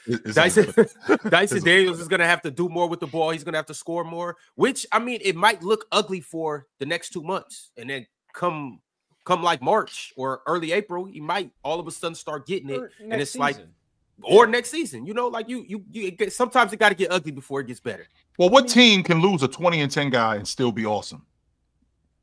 Well, he's their second best player. He's also arguably the best defensive. I mean, the Hawks have a lot of young guys I like too, and you know, Onyeka will step up, and he's been great, and Dre will step up, and he's been producing this year. Like, Atlanta's still going to be competitive, but you lose a guy like that, it's a huge blow. But I get what you're saying, Ron. Like, look at, and I was skeptical about this translating because I've been a hater of this guy's game for a while, but you look last year at Jaren Jackson Jr. when he had to step up with no John Morant, and this season it is directly translated into a real tangible, you know, leap in ability from him just because he had to create so much for himself last year. So I think that, I mean, it sucks losing a guy like that, but I see what you're getting at. More reps for Risashe.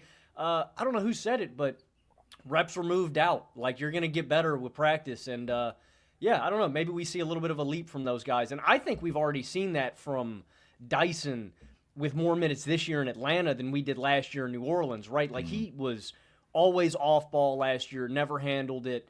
And I think we've seen him get better as a ball handler and more confident. And so, I don't know.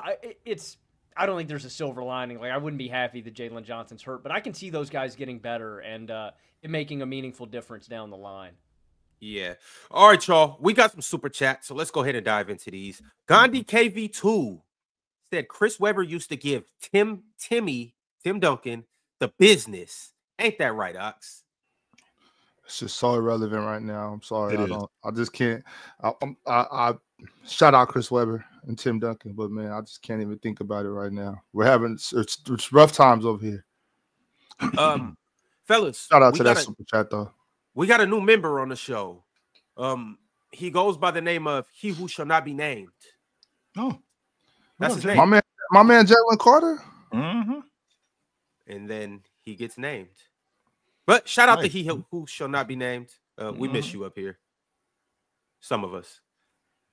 Tyler T sent through a member's chat. He said, have a blessed week, everyone. Absolutely. Dub Nerd Sesh, go Steelers. Mm-hmm. Love nerds. Not Mars though, because Mars is a scumbag though. They not. Like, I'm a nerd. Yes. Yeah, Mars. I didn't know you was a nerd. 100%. Yeah, Mars is a nerd. I know where you Yeah, come Mars, from, and I you're know a your nerd for background, sure. and I know what you Mars- do when Mars you get is a off the nerd. show. But Mars is a scumbag though, so that's why I can't get with Mars like I get with my guys. So Chill, Mars You is know a- Mars is a gangster. the thing about you know, you guys being called nerd sesh. You would think I'm just gonna sit around and listen to a whole bunch of box plus minus and all this and that, but we talking real ball. It's real. There's no basketball, yo. Vorp hasn't came up not one time. No, No, no no, more. let me talk about that for a second. There's a time and place for everything. Let's get on the Vorp. Let's talk. Let's talk Vorp. No. I don't think there's ever a time and place for Vorp, bro. I really don't, because like I love the analytics revolution in the NBA. I think there's so much good data, right? Like I can find, okay, this is a guy's field goal percentage allowed at the rim, or this is a guy's percentile as a pick and roll score. Those are great numbers. When you try to wrap a basketball player's value up into one number and it all comes from the box score effectively, and you look at some of the formulas, like the defensive metrics, don't even look at defensive box plus minus or the defensive rating, which is not at all an individual stat, but people try to use it. Like the formulas are bad. The entire idea that you can just say, oh, because Jokic has the best BPM ever, he's having the best season ever. Well, yeah, that's going to heavily favor offense. I'm not with all that stuff. I never have been with the single number metrics, but I agree, Ox. I think people probably do think that because, you know, we are nerds, but we're not Carson nerds. Carson could do a whole episode on that, man. I remember freshman year, dude, he was explaining to me the nuance of some of those numbers that don't actually mean like anything. The formulas are so flawed when you break down like how do you get to this number? It's like, well, that doesn't even make sense. The craziest one is, I believe it's defensive box plus minus. It's one of the defensive single number metrics. Includes, if you're a center, your assists per game. This is in a defensive metric because there's a correlation between passing bigs being plus defensive centers. This is what they say. So then they say, okay, well, if you're a good passing center, that's going to favor your defensive metrics no matter what, because there's a correlation, big picture. What the hell does that have to do with anything? Sense. Exactly. Makes no sense. Look, Mars already told me, Carson. Mars already told me. I told these guys this a long time ago. When I seen Jokic as 3 of the top 10 defensive box plus minus seasons ever. That's a huge reason. Mars was like, I'm out. It's all rebounding. Yeah. And like the individual defensive rating, you look at the defensive rating leaders every year, and it's just the dudes who are on the best team defenses, because that's the majority of the formula. It's like that, and then just steals and blocks. There's no way to calculate defense with the box score like these dudes try to do, or just looking at your team's success. Anyways, I've changed my tune on defensive rating when I saw that Larry Bird had a better defensive rating than Scottie Pippen. I was out. I'm good. I don't need to see no more. I was like, I don't need to see no more. I'm good. Yeah. Well, shout out to everybody who stands and believes by Vorp being the best analytical statistic out there, other than kitchen sink. Shout out to all those people. Which I still, Ron, have not gotten a satisfactory answer on what exactly the kitchen sink is. I still don't know what it is. Chill. One day I'll bring the whole please. Can Chill, could you imagine when you was growing up in like the 80s and 90s, if someone told you that people would start debating better basketball players based on kitchen sink? I would have crashed it would have made me nuts. I can't have, like, I'm debating basketball that Olajuwon isn't as good a defender as, I don't know, whomever, because his defensive box plus minus isn't as good. I'm like, yo, you're gonna make me. I'm gonna have a stroke. No way can I handle that. I just can't. Welcome to the modern day, man. Welcome to the modern day.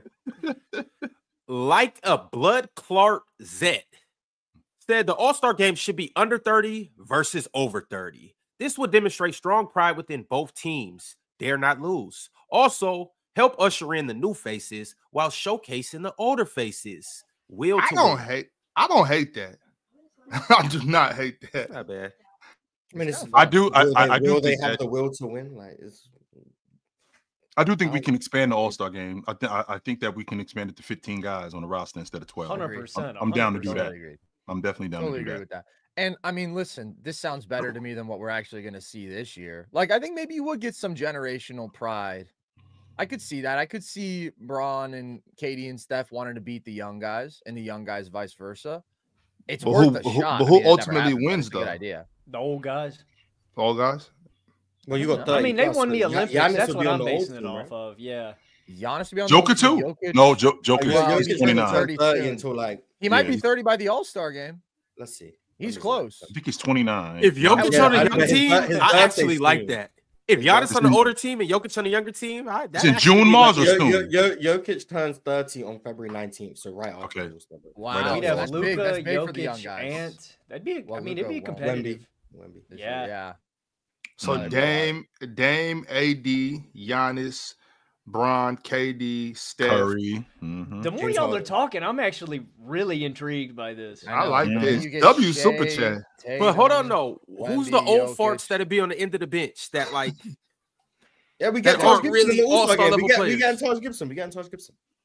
No, we don't got to go that far, Morris. They got Brook Lopez. Let's get Because they got Brook Lopez. Kyrie. DeMar DeRozan. Oh, Kyrie. Ooh. You get Yeah, Kyrie, in there. DeMar. Oh, this would be nasty. Mm. Hey, the Buckets. old dudes are kicking their ass, bro. Jimmy Old dudes Butler. Yeah, Yeah, Buckets. Jimmy. Yeah, they win. Oh, They yeah. win. How old is Jalen Brunson? He's not 30 yet. No, Yeah, never 20 mind. No. Yeah. And Benedict Arnold, De'Aaron Fox will be on the young guys. He probably wouldn't even make the team, actually. Rightfully so. That's James Harden's spot. Wow, they switch up so quick. Don't they? Julius.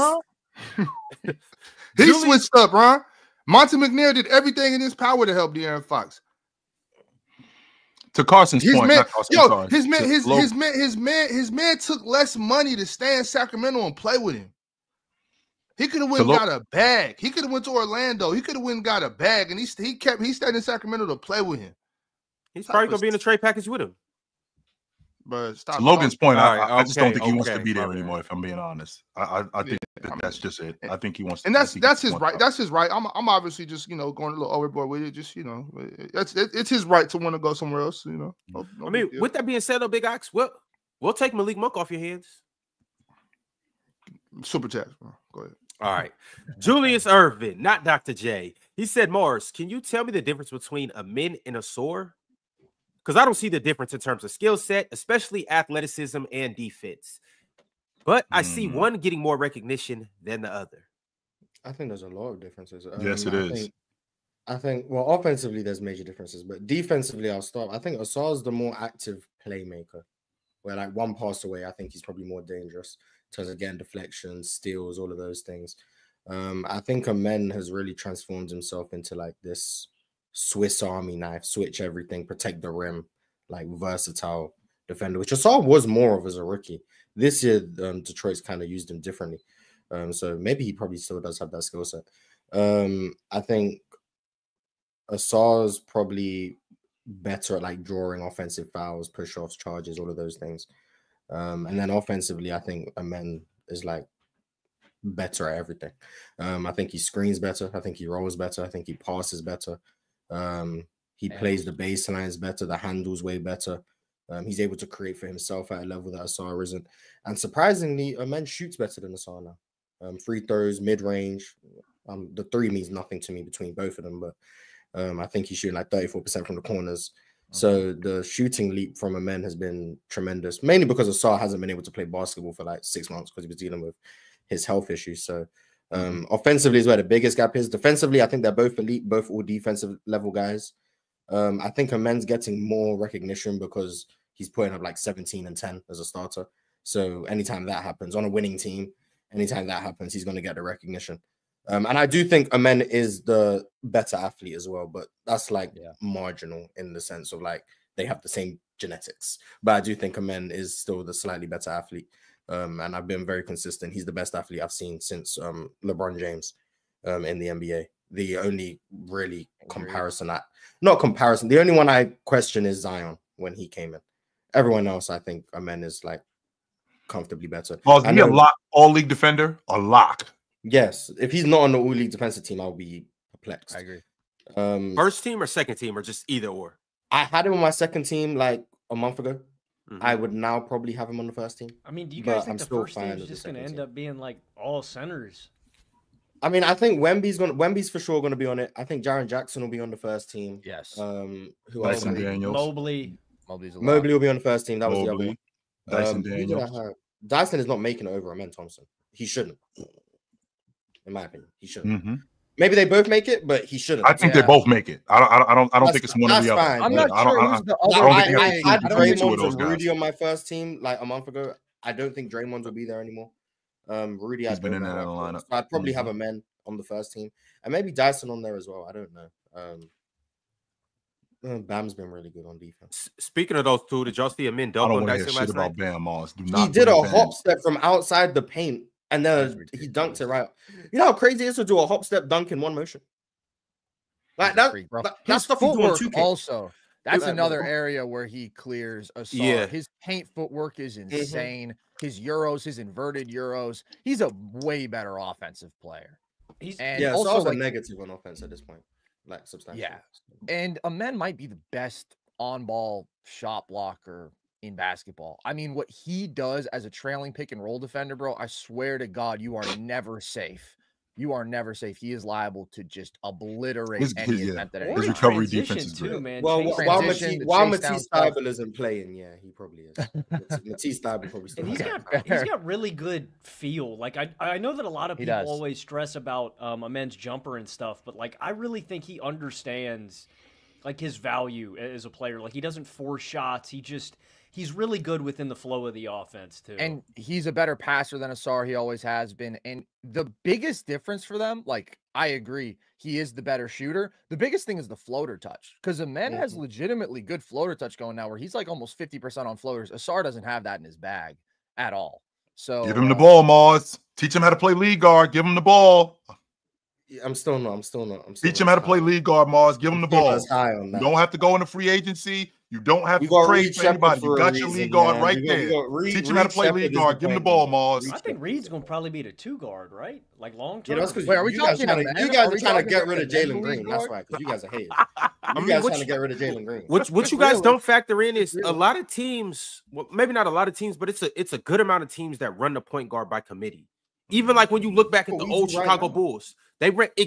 So that's what I'm saying. Like when Reed Shepherd steps in, he doesn't have to just be the person with the ball in his hands all the time. It can be Reed. It can be Jalen. It can be Amin. Also, you can run the offense through Şengün. Like obviously, he probably wouldn't bring the ball up the court, but he's a distributor. And you know, so it's like you don't necessarily with a team like the Houston Rockets, you don't necessarily just but you just never have lineups where Amin's the only initiator. Is what I'm saying. He's going to be. But due to the nature of your team, that's even better because you'll always have 2 or 3 playmakers on the team. And he literally is probably already the best cutting wing in basketball and the best offensive rebounding wing in basketball. Like his ability to carve out real off-ball value. Yeah, I mean, per minute, Amen averages the most. Actually, just raw, he averages the most offensive rebounds of any wing. And per I'm talking about cutting. I'm talking about cutting to the basket. Better than Jalen Johnson? Yeah, I think he is. I mean, he's just got such good instincts, and he is the best athlete, like Mars said, in the league. The ability to just get up quickly, like he's crazy. Jalen's on the short list. Aaron Gordon's a great cutting wing, right? Mikel doesn't have that same above the rim finishing, but he's got great instincts. There's some dudes in the conversation, but I would take him. The one I would, yeah. I just want to add about the. But when you play next to Jokic, it's like exactly. If you put Amen next to Jokic, I don't know, man. I think Amen is like a better start a cut from the weak side kind of guy. Like with Aaron Gordon, a lot of it is more in the dunker spot, and everybody's cutting goes up like 200% when they play with Jokic. Yeah, I would love to see Amen in Denver. Like if I wasn't a Rockets fan who obviously understands Amen Thompson is our best player, but like if I wasn't, I just wanted like what was good for basketball. Amen on the Nuggets, crazy. All right, y'all. Let's talk about the Miami Heat. Obviously, we know right now that Jimmy Butler has been suspended indefinitely. He will not be coming back, at least for the Miami Heat, for the remainder of the season. So that heavily indicates that he will be out by the February 6th trade deadline. But here's a couple other things that is swirling around. First off, I guess Johnny was right yesterday from Goat King James. The Miami Heat are apparently positioning themselves to have over $80 million in cap space for the summer of 2026 when players like Luka and whatever free agents at that time might be available. So that's one thing. Another thing is they're saying that the Miami Heat have shown interest in taking on Julius Randle in a Minnesota trade. I told you. Last but not least, why do you hate this, Carson? Now the Warriors. Julius Randle is my least favorite player in the NBA, but go ahead, Ron. Now the Warriors are back in the mix for Jimmy Butler after the Heat's lowered their asking price. So, fellas, I just put all that out there. Let's talk about it. Corson, if you want to start with Julius Randle, we can. No, we don't need to get into all of that. I could go all day, but I mean, I do have big issues with Julius Randle if we want to get into it. I do think he's the most egregious playoff dropper per game that we've seen. And I think that there are very, very clear deficiencies in his game that get worse in the playoffs. I think he's a black hole offensively. I think he's a ball stopper. I think he lives on a diet of tough shots that he's not a good enough shot maker to live on. And that's why his efficiency isn't good. And it gets really, really bad in the playoffs. And if you consistently test him as a playmaker, he's failed and he's a negative defender. I think he's a dude who can fill up the box score for you, and it does absolutely nothing for me. And in the biggest moments of his career, that has shown. And look at what's happened in Minnesota, man. Look at how much worse they've gotten. So you're telling me you don't think he's better than Wemby?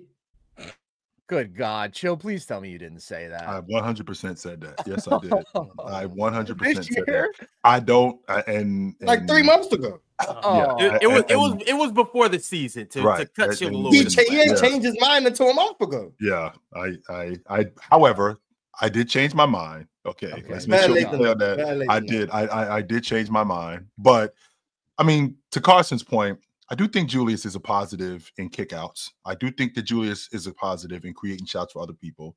Until the playoffs. Until the playoffs start. I don't know what it is about the playoffs, because he's, like, to your point, he does fill up the box score. He does fill up the box score in the regular season, and he looks like, you know, he can play at an all-pro level. And then we get to the playoffs, and it's almost like the stuff that he's done in the regular season becomes irrelevant. And I think that that's largely due to the fact that now we get to focus on all your deficiencies and just you. We don't have to worry about what's going on with 3 or 4 different teams. Just you. The fact that your weak hand isn't as good as your strong hand. You get downhill and you're a bull in a china shop. You're going to try to run guys over. You will take tough shots, even though you're not a tough shot maker. You will turn the ball over. We can speed the game up because you are not only a terrible defender, you are an awful transition defender. So we can speed the game up. You couple all of these things in with him being on a team that's already deficient in that stuff, and you're going to get the result that you're going to get. I'm thinking to myself, maybe, because Mars and I had this conversation, that we could get with somebody like Pat Riley, who maybe can bring that, even though he's not good at these things, we can make him viable at some of them, to the point where we have enough people around him to protect him that it works. That's what I'm thinking, Logan. I'm thinking that I know I'm reaching here, fellas, but I'm thinking that we have enough stuff that we can make him viable at, like 2 or 3 things, and we got enough guys around him to protect him from the other stuff. Like, we got great transition defenders. We got a really good rebounder. So we can protect him from that stuff. And then we also have other guys who can make tough shots, where that enhances his kick-out ability. So that would help. These are the things that I'm reaching for, because I'm thinking, okay, maybe he can help, but it doesn't help when he just drops what he does in the playoffs. That doesn't help my case at all. It doesn't. Can we talk about Jimmy on the Wolves, though? That's more so what I want to highlight. On the Wolves, back on the Wolves. Yeah. We like Jimmy and Ant? No. Rudy? Nope. No, I don't. J-Mac? I don't like the way they're going around building this thing around Anthony Edwards, personally. I said the moment they got rid of Cat that they were throwing away the season, mainly because they got Julius Randle back. But like, even with Jimmy Butler, like, I think Anthony Edwards has improved a lot from where he was last year. And the fact that it's not like being properly acknowledged or represented in how good the Timberwolves are or how good like his numbers look is solely because of the roster construction, in my opinion. He's improved like 2-fold as a playmaker. He's improved 17-fold as a pull-up shooter, as a 3-point shooter. Defensively, I think he's regressed, but I think he just ramps up more in the playoffs, especially as an on-ball defender. But as an offensive player, I do think he's improved a lot. Now, I don't think he's a great playmaker, but I do think he's improved from where he was. The decisions are better. He's making skip passes out of pick and rolls that he just wasn't making. I've seen him throwing lobs this season. He wasn't throwing lobs last year. So, like, just those reads and those reps, I do think have helped him. But when their offense is as bad as it is, because you've got Rudy Gobert just being in the way, and you've got Julius Randle deciding that he needs to take 19 dribbles before he makes a move, and you've got Jaden McDaniels who is being used as a spot-up shooter when that's not his game, and you've got Mike Conley's regression. It's a bad formula, and I don't think Jimmy Butler solves a lot of these things. Jimmy Butler is a better off-ball player. Like, I reject the idea that in order to be a good off-ball player, you have to be a good spot-up shooter. Like, I do think Jimmy Butler does a lot of good things as an off-ball player. Offensive rebounding is one of them. Cutting is another one. Connected passing, all of those things. So I do think he helps. But I do think you do run into the same situation where you're going to have Anthony Edwards driving, and they're going to shrink off Jaden McDaniels. They're going to shrink off Rudy Gobert, and they're going to shrink off Jimmy Butler. And we're going to be at the same point where Anthony Edwards just can't get consistent offense to the rim. And that's where he's at his best. And he just can't do it because of what they put around him. So I don't think Jimmy Butler solves that problem. But I do think he's obviously an upgrade over Julius Randle. Especially if it's only 1 year. But I don't know if he's going to take his player option. That's a whole. He 100% is taking his player option because he's not getting an extension. Well, then you're in the same problem where you have no money. To answer to ask you a question, Miles, because like you just talked about, you know, playing off the ball and being a good spot up shooter. Wouldn't that be one of the main reasons why you're a good spot up shooter? I mean, you're good off the basketball, because I can appreciate you cutting to the basket, getting layups at the rim. I can appreciate you being a connector where, you know, dribble handoffs or getting guys involved, dribbling down the lane, you know, kickouts and things like that. But I think one of your best attributes as an off-ball player is your ability to knock down open shots, because you expand the defense when you're able to do that. If I can't do that, then all that other stuff, I feel like it doesn't matter, because I almost turn into a negative on defense. Because if you worrying about me cutting to the basket, I mean, I think I can deal with you at the rim. I feel like I can handle you in the mid post. If I can't knock down a consistent open shot, I turn into guys like Andre Robertson. Well, Amen Thompson can't knock down a shot. Excellent off-ball player. I think being a great spot-up shooter helps your off-ball game. Sure, like, it's never going to hurt it. But I don't think you need it to be a good off-ball player. That's what I'm saying. Now, would Jimmy Butler be a better off-ball player if he was a great spot-up shooter? Yeah. But I think he's already a really good off-ball player without the elite spot-up shooting, is what I'm saying. I think you can be good without having that, but obviously it helps. And I think there are some people who are like really good spot-up shooters, but are bad off-ball players. The one that comes to mind instantly is Dalton Connect. I just think he's bad, like, at everything, to be honest. But I think he's a really good spot-up shooter, and I think he's a bad off-ball player, because he doesn't understand how to actually like move off the ball, use screens, flare. That's the only way he knows how to play off the ball, is just shoot. He doesn't know how to do anything else off the ball. So he can make shots, but what are you doing to get those shots off the ball? Sure. Like, we're very far past the point where you could just stand in a corner and wait for shots to come to you. Like, the NBA has evolved to a point where unless you have a Luka Doncic level advantage creator where teams are selling out entirely to him, those spot up opportunities, the PJ Tucker opportunities, you don't get them as much anymore. Like, you're gonna have to do stuff away from the ball. And I'm surprised you use Connect as the example, because he actually was the first one that came to screens a good bit. And he comes off. He's not good at coming off screens, in my opinion. Wow, yes, small sample size. He was really good in college. He was, which is why I'm surprised. But he's a pretty good cutter for a guard. That's true. That's true. He is. That was surprising to me about how good of a cutter he is. But in terms of like off-ball shooting ability, I just don't like what I've seen from him. His use of screens, his own screen setting is really bad. Like, his ability to like run actions and say you're running Spain pick and roll, for example, he's not setting back screens, all of those things. Like, he's not doing the easy things that generate the easy shots. But there are other examples. He was the first one that came to mind because the Lakers played yesterday. I could probably think of some more off the top of my head. But I don't totally disagree. Off-ball shooting isn't the only way to be good off-ball, is what I'm saying. But it is the easiest way. Yes. I think Jimmy. There's also not always spacing, because you could knocking down 40% of your catch and shoot threes doesn't inherently mean you're spacing the floor. If teams still don't respect you, you're not actually spacing the floor. But if they'll live with you, they'll live with you shooting. Sure, I can get with that. Which is still fine. Like, it's valuable that you're making them, but I think Jimmy, if you're taking 5 a game and making 40%, then the defense is going to respect you. Like, if you have, like, the example is Mark Dagnall this offseason said about Aaron Wiggins, like, I don't care if he only makes 37% of his threes instead of 50, because Aaron Wiggins literally shot like 50% from 3 last year. I need him taking twice as many. Like, there are the dudes who are the low volume, but if you're taking a good volume and you're making them, you're a positive for your team spacing.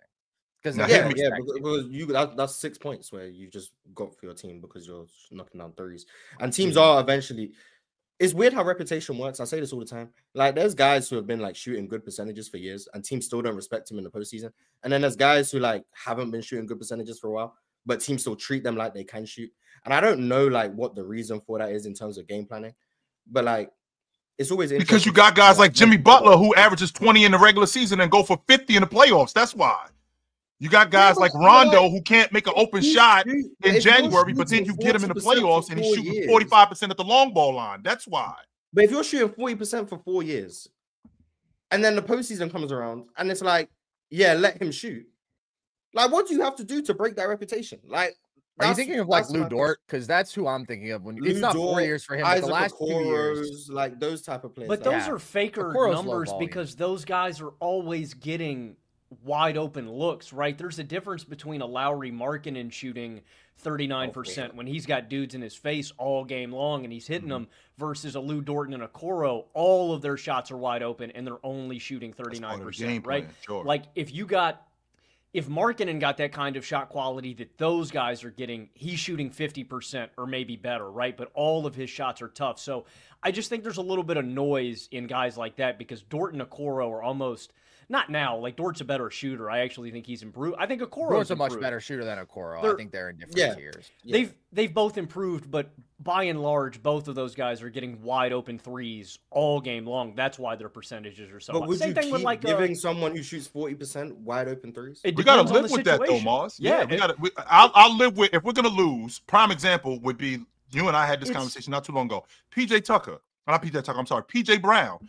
We're going to live with PJ Brown in Oklahoma City. We're going to live. If we're going to lose, we're going to lose. PJ Washington. What? I keep saying PJ Brown. Wrong PJ. You got two wrong PJs. PJ Washington. If we're going to lose, it's going to be because he's knocking down 45, 50% of his shots. From the corner. So you're okay with conceding that jump shot because if you're the defense, my mentality when I'm playing defense too, it's like if the best player in an individual possession doesn't shoot the ball, if I'm defending Dallas and Luka and Kyrie don't shoot the ball, that's a win for me. Yep. And not just that, you take the decision-making out of their hands. You blitz them and you say, okay, now Derek Lively has to make the decision off the short roll.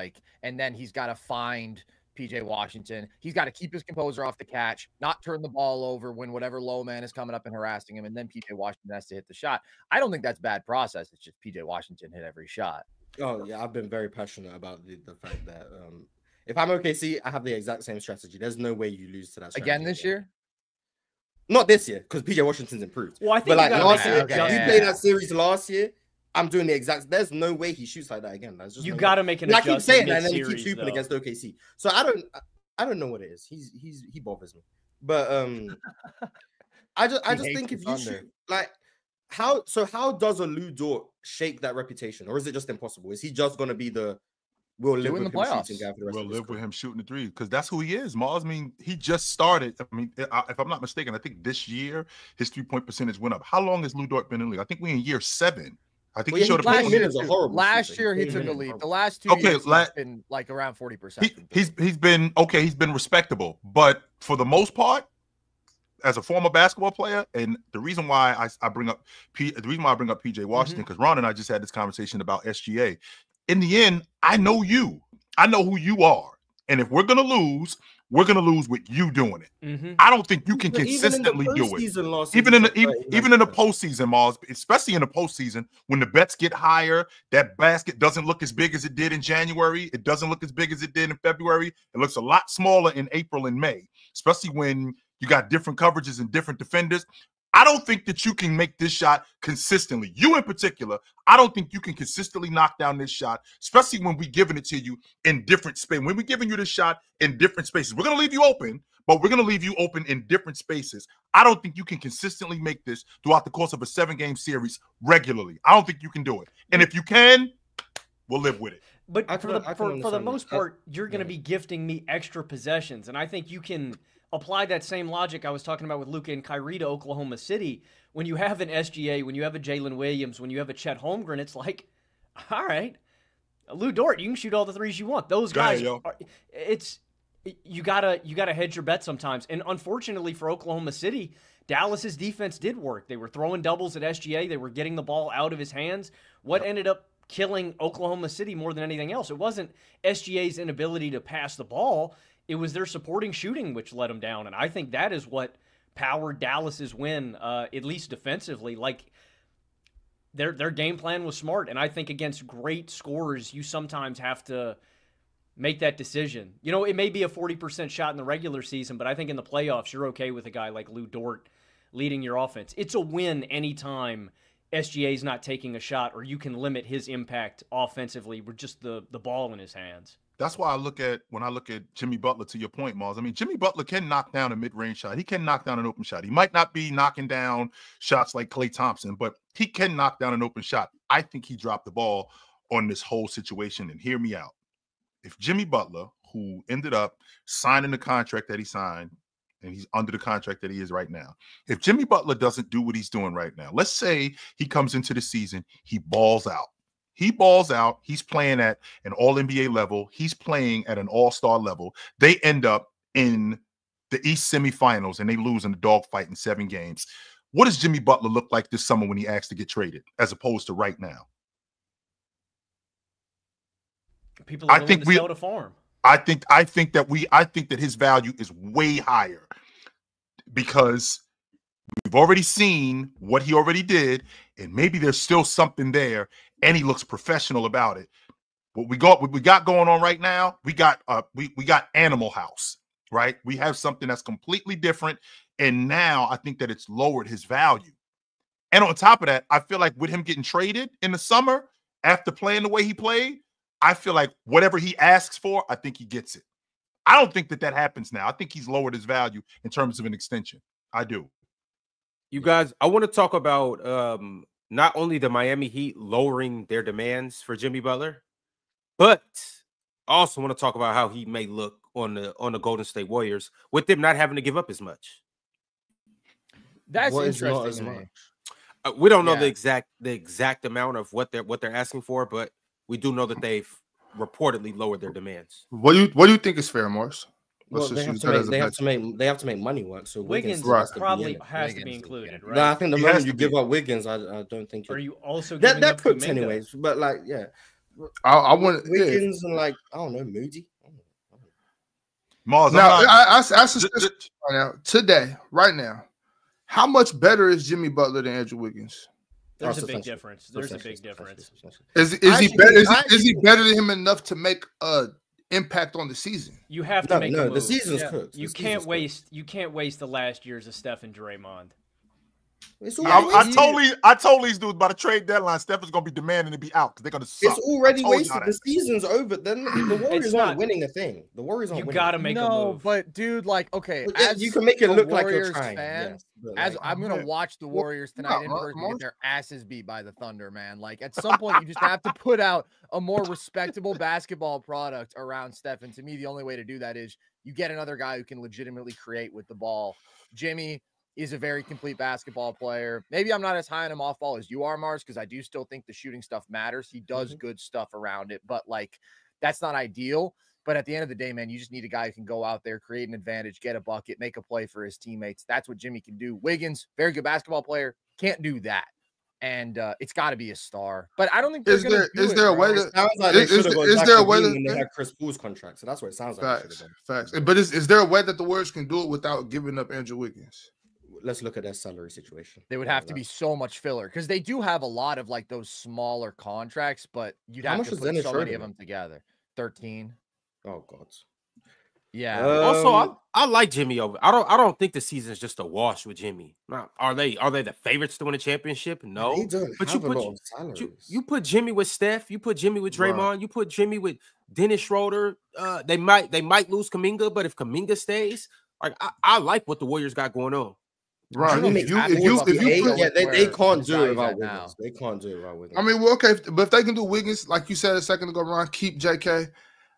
Bro, you put Steph Curry, even this Steph Curry, on any competent team, he's the most dangerous man walking. And that's, you know what I'm saying, in the playoff series, if you got a competent squad with Steph Curry, it's gonna be you're gonna have to play. It's gonna be a dog. Yeah, you got a chance. 100%.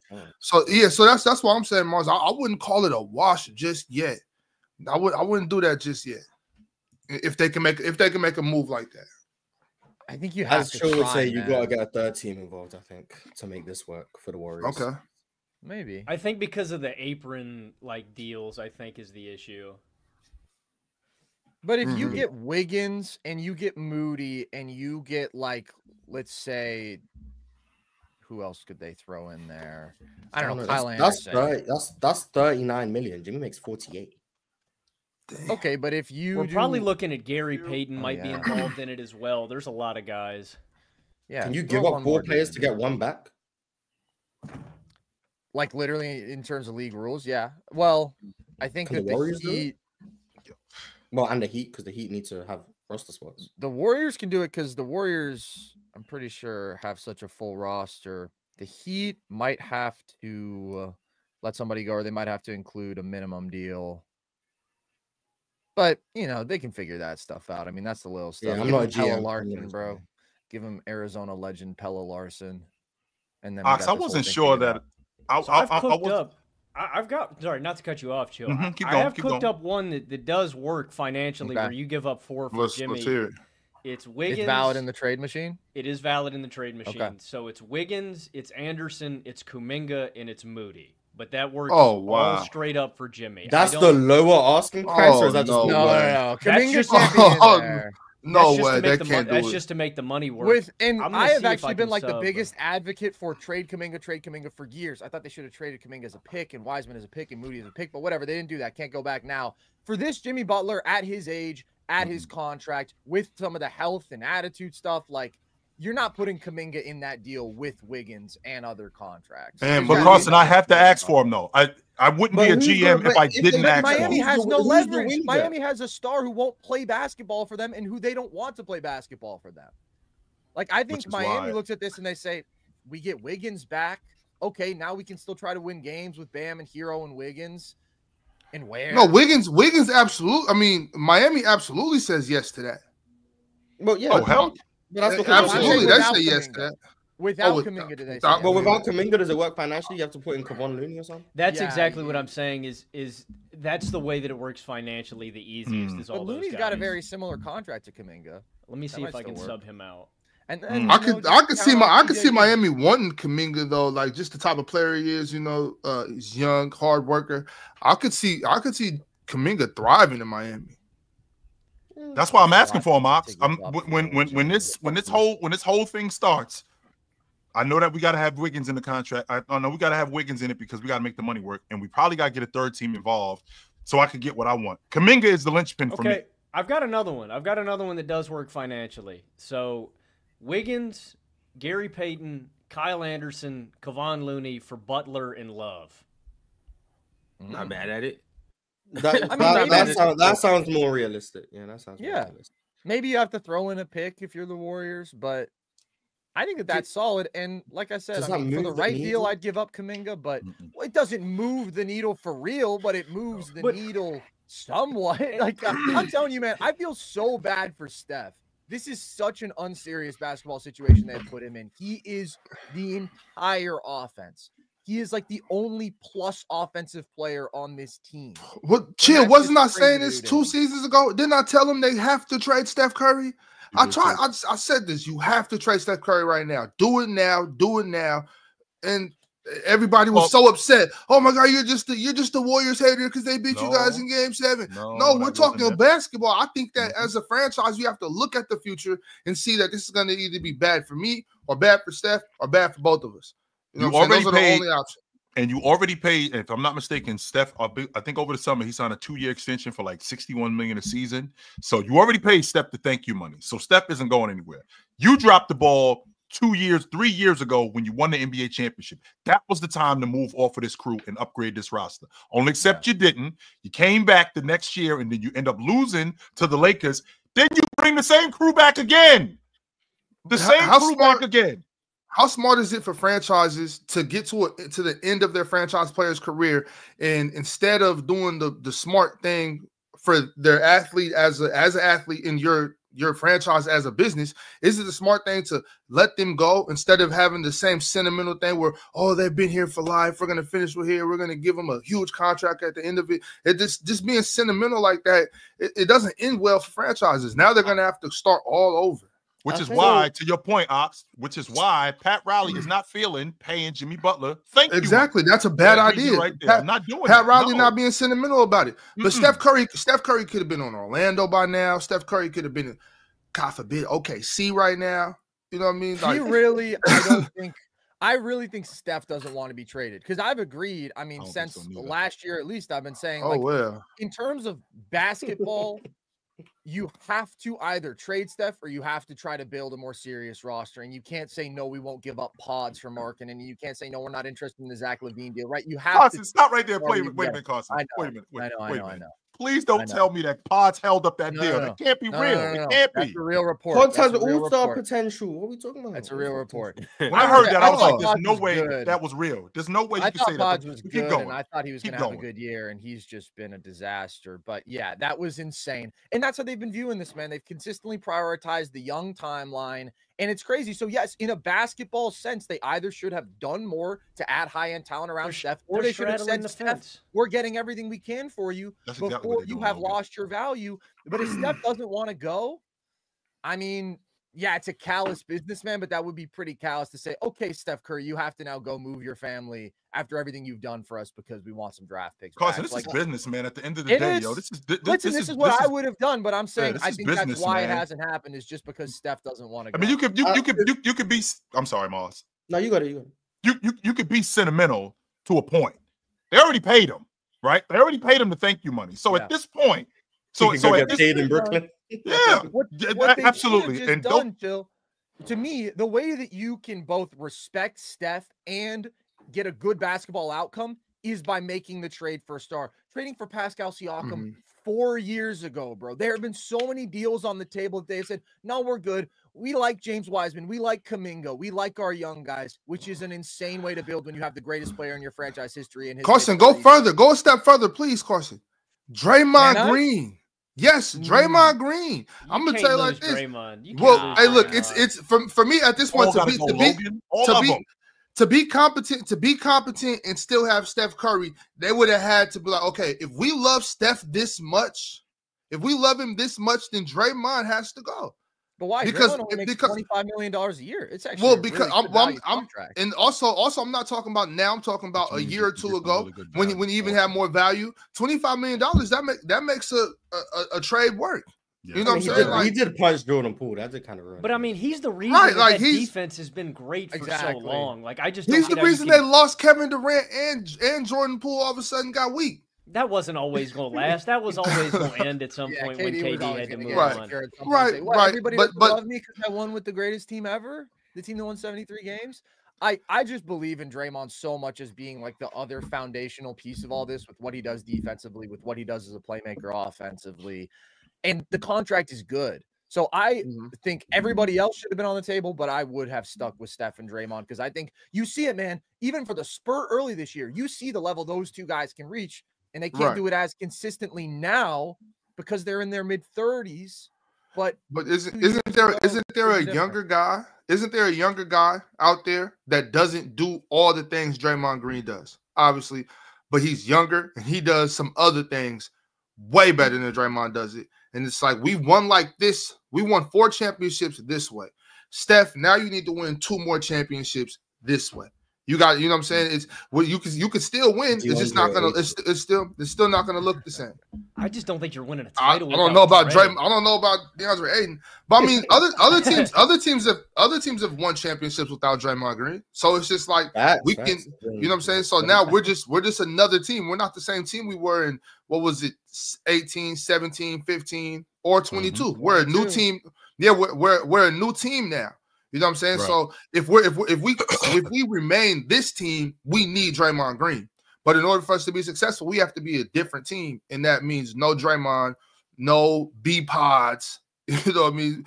Guys like that got to go. If that's how much we love Steph Curry, if not, then let him go. He could have been in Orlando competing for a championship right now. That would be. And nice. On top, I think. Oh, sorry. Go ahead. Go ahead, Moss. You got it. Okay. I think the issue is we're in uncharted territory with not just Steph, but like LeBron, KD, like all these old guys, where like normally guys are phasing out. They aren't this impactful. So like you're usually at the point where it's like, yeah, Steph's done a lot for us, but we aren't trying to win a championship no more because Steph isn't a championship level player. He's screwing LeBron it up isn't a championship level player. KD's not a championship level player because he's still lost. But they're so good that's like we still have to try and build a championship team around them.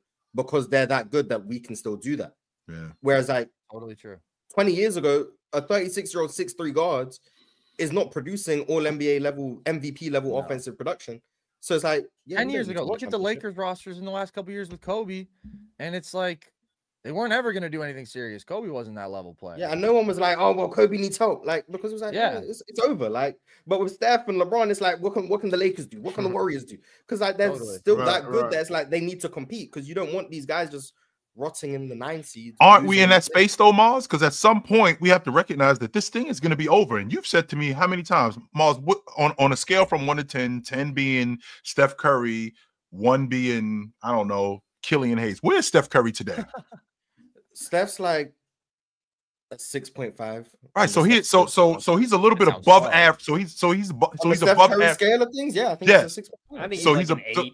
So he's above average. You think he's an 8 compared to where he was? Bare minimum. It's still Steph Killian Hayes is a 1. It's not rookie Steph. No. Oh well, I'm doing it on the scale of Steph. On the scale of Steph, I think he's a 6.5. Like, on the scale of NBA players, he's still like. On the scale of Steph, he's like an 8.5 ish. Like, yeah. So with that being said, I think he's like the 10th best player in the NBA, probably. What I'm thinking, Carson. So bad. Yeah, Carson. What I'm thinking is that at some point, into Ox's point, at some point we got to recognize that these guys aren't going to be around forever. As good as they are, they're not going to be around forever. So at some point, we have to start thinking about moving forward from these guys, right? Yeah. So when is the best opportunity to do that? The best opportunity to do that, I can tell you when it's not. It's not the best time to sell a car when the car's broken. The best time to sell a car is when it's running good. That's the best time to move off of it. So with this Golden State Warriors team, I feel like as good as Draymond is, as good as Steph is, we already seen the regression of Klay Thompson. We already saw the regression of him.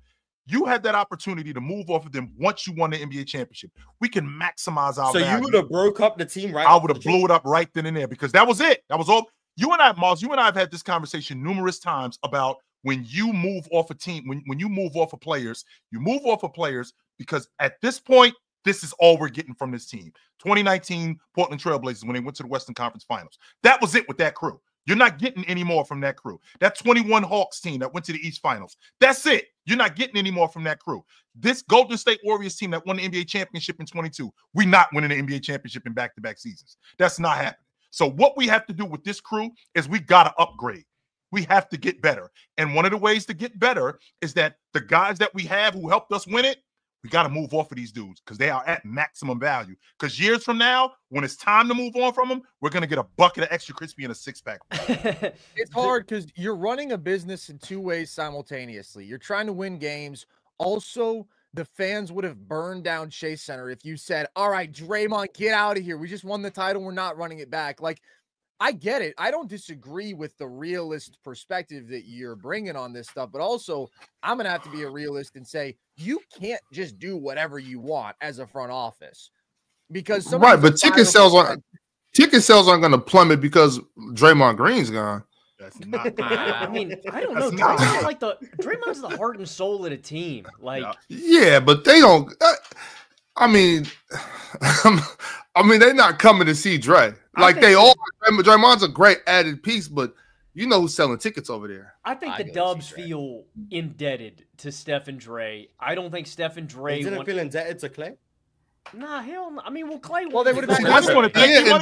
That's crazy. That's what I'm saying. Like him money. They offered to pay Klay.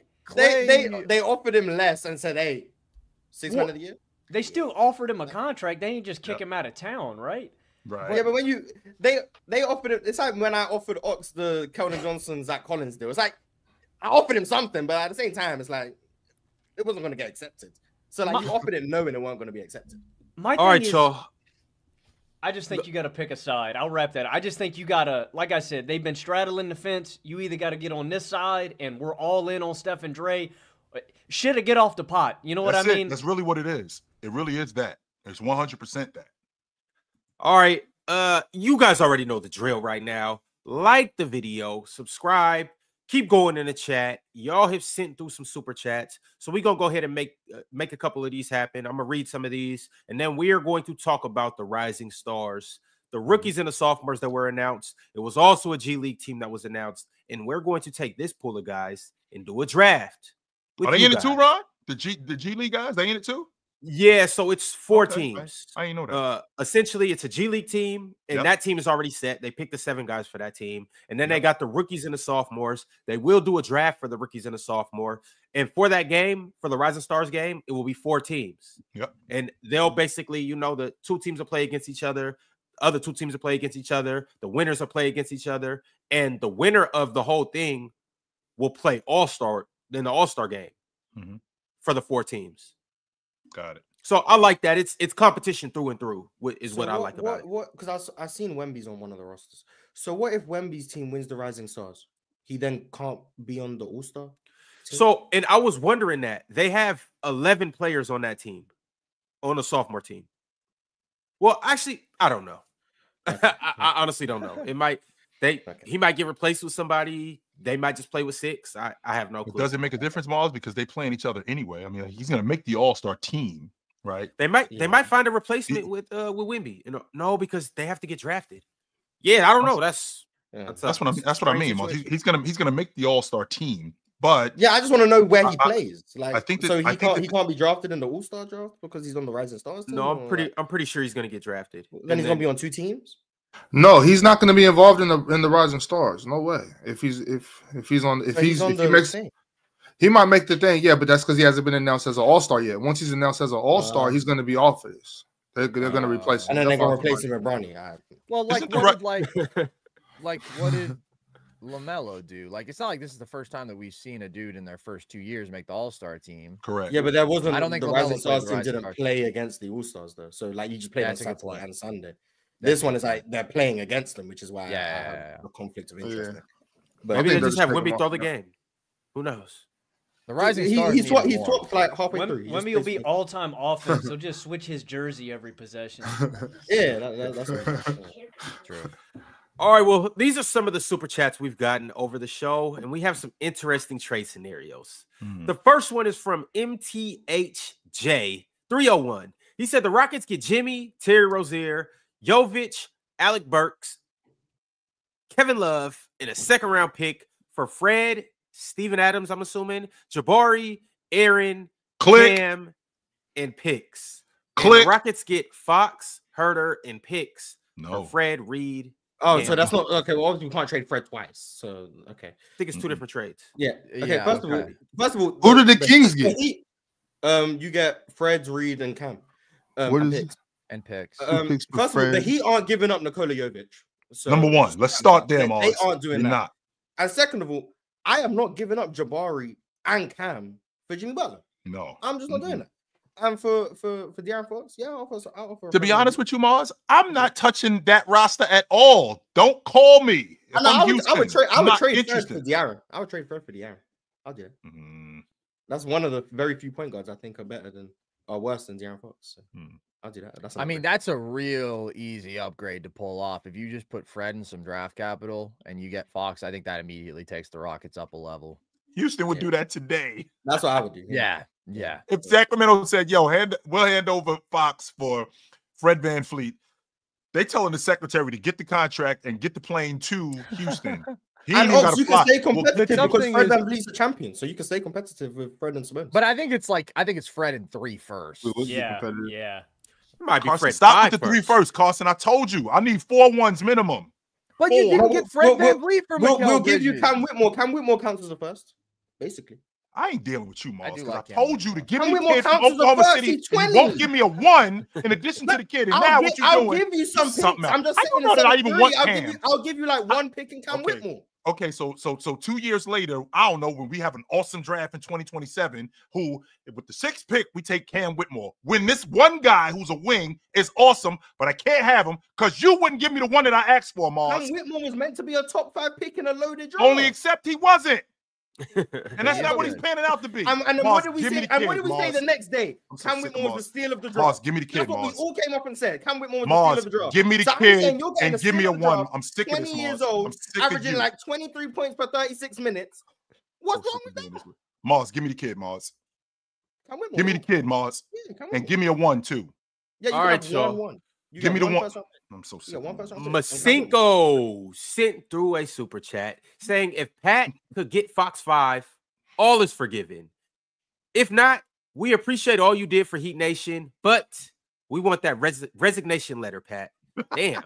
Get the hell out of here, or get Fox to get the hell out of here. If Pat Riley ain't 80, he got to be close to it. Yeah. If he's not, Carson, I just want to make sure, because I don't know exactly how old he is. But if he's not, he played in the late 60s, bro. Logan, if I'm 79, you know what I'm doing at 79? Nothing. And damn right. That's what I'm doing at 79 years old. Nothing. I forget working in the NBA front office.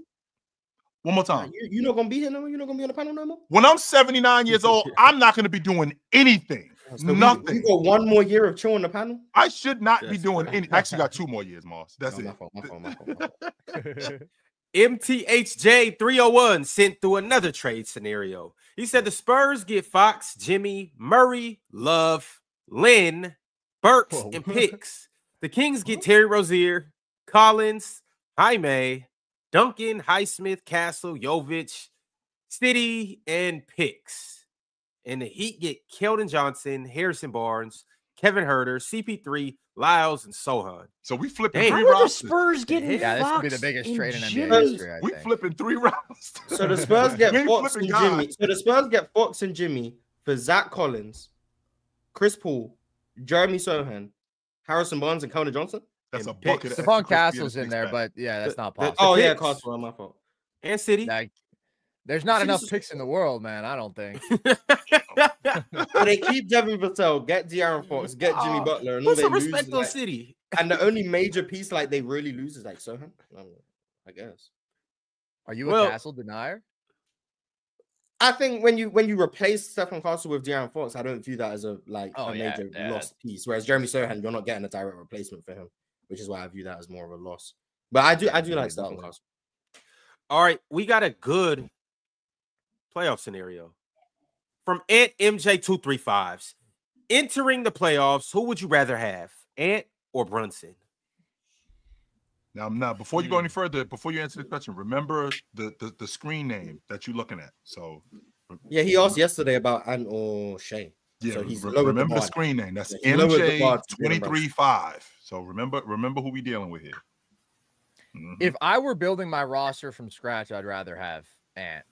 Mm-hmm. I will take what Ant gives me as a downhill threat. I will take now this weapon of a pull-up shooter that he's become. And I do think when he wants to be, he is a real plus defender. He has his issues off ball with focus, but on ball, he can really, really be a high-end guy. So if I'm taking him out of the broken Minnesota offense, then I would take Ant. There's still a gap offensively because Ant's playmaking does need to be better, but just the physical stuff and the two-way edge, I'd take Ant. It's close. Yeah, I'm going with Ant. Moving situation, I think, is closer. With current situations, I think is Jalen Brunson very easy. I agree. That's what I'm taking. Also, I mean, if it was just Minnesota, so that means you're taking De'Aaron over Ant too. Whoa. I don't know who that's at. Hang on. Wait a minute. Because Chill said De'Aaron's better than Brunson, but he's taking Brunson over Ant. So by logical deduction, De'Aaron over Ant? By the transitive property. Exactly. You want me to answer that, Morris? Because I'll answer that. Well, I don't know what your answer would be these days because of what De'Aaron's doing. Benedict Arnold. Yeah, I don't know how you feel about him right now. Benedict or no Benedict. Well, wait a minute. Mars, because what Mars does this, he's great on words. And Mars and I have had this conversation in the past. No, here's the thing, Mars, and you and I have had this conversation, and I've said to you countless times that I think you could be a better basketball player, but a guy could be better than you at this specific position. I think that Anthony Edwards, and I think that not Anthony Edwards, I'm sorry. I think that De'Aaron Fox, as a lead guard, I think he's better than I think he's better than Jalen Brunson. I do think he's better than Jalen Brunson. In this specific situation, yeah, I think he's better than Anthony Edwards too. In this specific situation. Yeah, you guys are really high on De'Aaron. Wait, De'Aaron maybe I'm really low on. That's how you chill. That's how you keep it real. Maybe I'm really low on De'Aaron.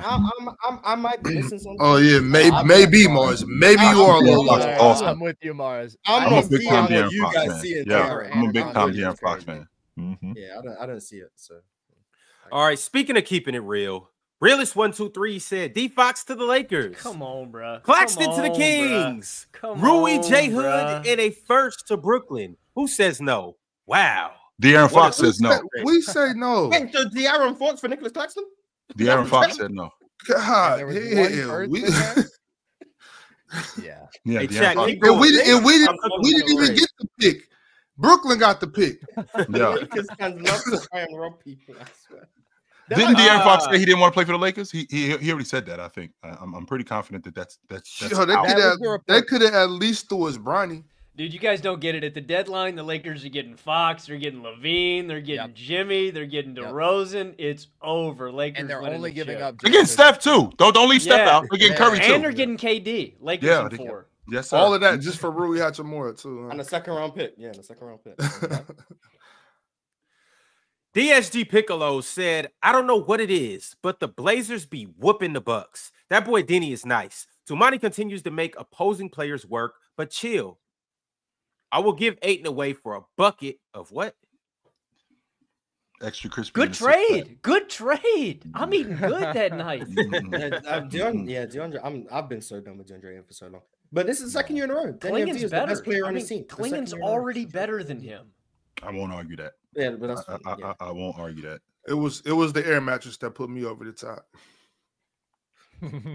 Y'all remember that story? I'm so done with DeAndre. You remember that story about Shaq? He moved to Phoenix and he spent like 70 bands at a Walmart or something like that. I mean, come on, dude. Shaq can do all that, but yeah, DeAndre ain't got to save his money. You know what I'm saying? I've been done with Ayton since that finals run, man. Well, that was the high. I don't think I was ever on Ayton to begin with, but I've been very down on Ayton like the last 2 years. But Denny Avdija, really, really good. Denny's really good. Now it's a shame that the two teams he's been the best player on have been garbage. Two of the worst teams in the league. But like he's a really, really good player, and I think he is a bright spot in otherwise. Shaden Sharp too. I wanted Denny to go disappointing me to the Bucks or the Thunder. I wanted him to go somewhere that he could really make an impact on a contender because I think he just gets better. I think he has like those ceiling raising traits, connected playmaker, versatile defender. He does a lot of really good stuff. But yeah, I was really high on Denny pre-draft. I had Denny. I had him as my number one guy very early in the draft process, and then I said, "All right, it's chill." And LaMelo are better. Yeah, I had him as my third best player. I had LaMelo 1 and 2, Denny 3. I was really high on him. So yeah, shout out to Denny Avdija. Shout out to the Blazers. All right, y'all. In case you missed it earlier, Chill and Ox will be on playback tonight, watching Nikola Jokic go head to head against Karl-Anthony Towns. This should be a good one, y'all.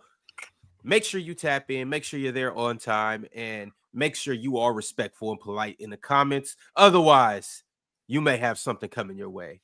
But in the meantime, fellas, let's go ahead and get into it. This is the pool of rising stars that will participate. And also the draft will take place February 4th. And before we talk about that draft, tonight they'll be drafting the reserves, or they'll be announcing the reserves for the All-Star game. Okay, so you guys make sure you're tapped in tonight. Hey, Ron, in my advanced age, I can't see this very well. Can you possibly zoom in a bit? Thank you, brother. All right, this is what we're looking at, y'all.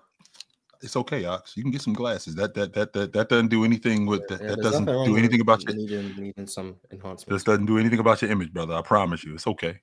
No doubt. No, Bronny is so disappointing. Also, no Khalil Weir.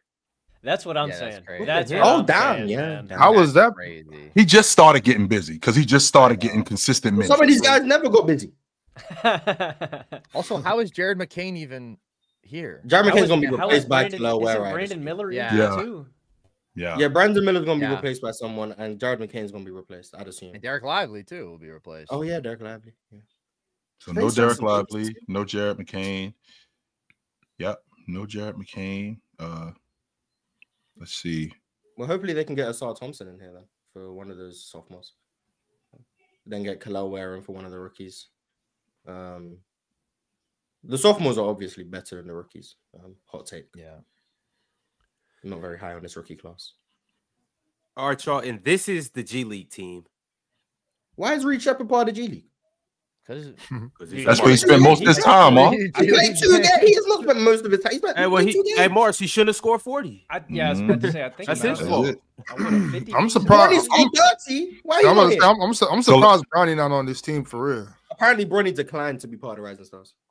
For real? Oh, Yeah. They asked him. He declined the invitation. So the NBA tried.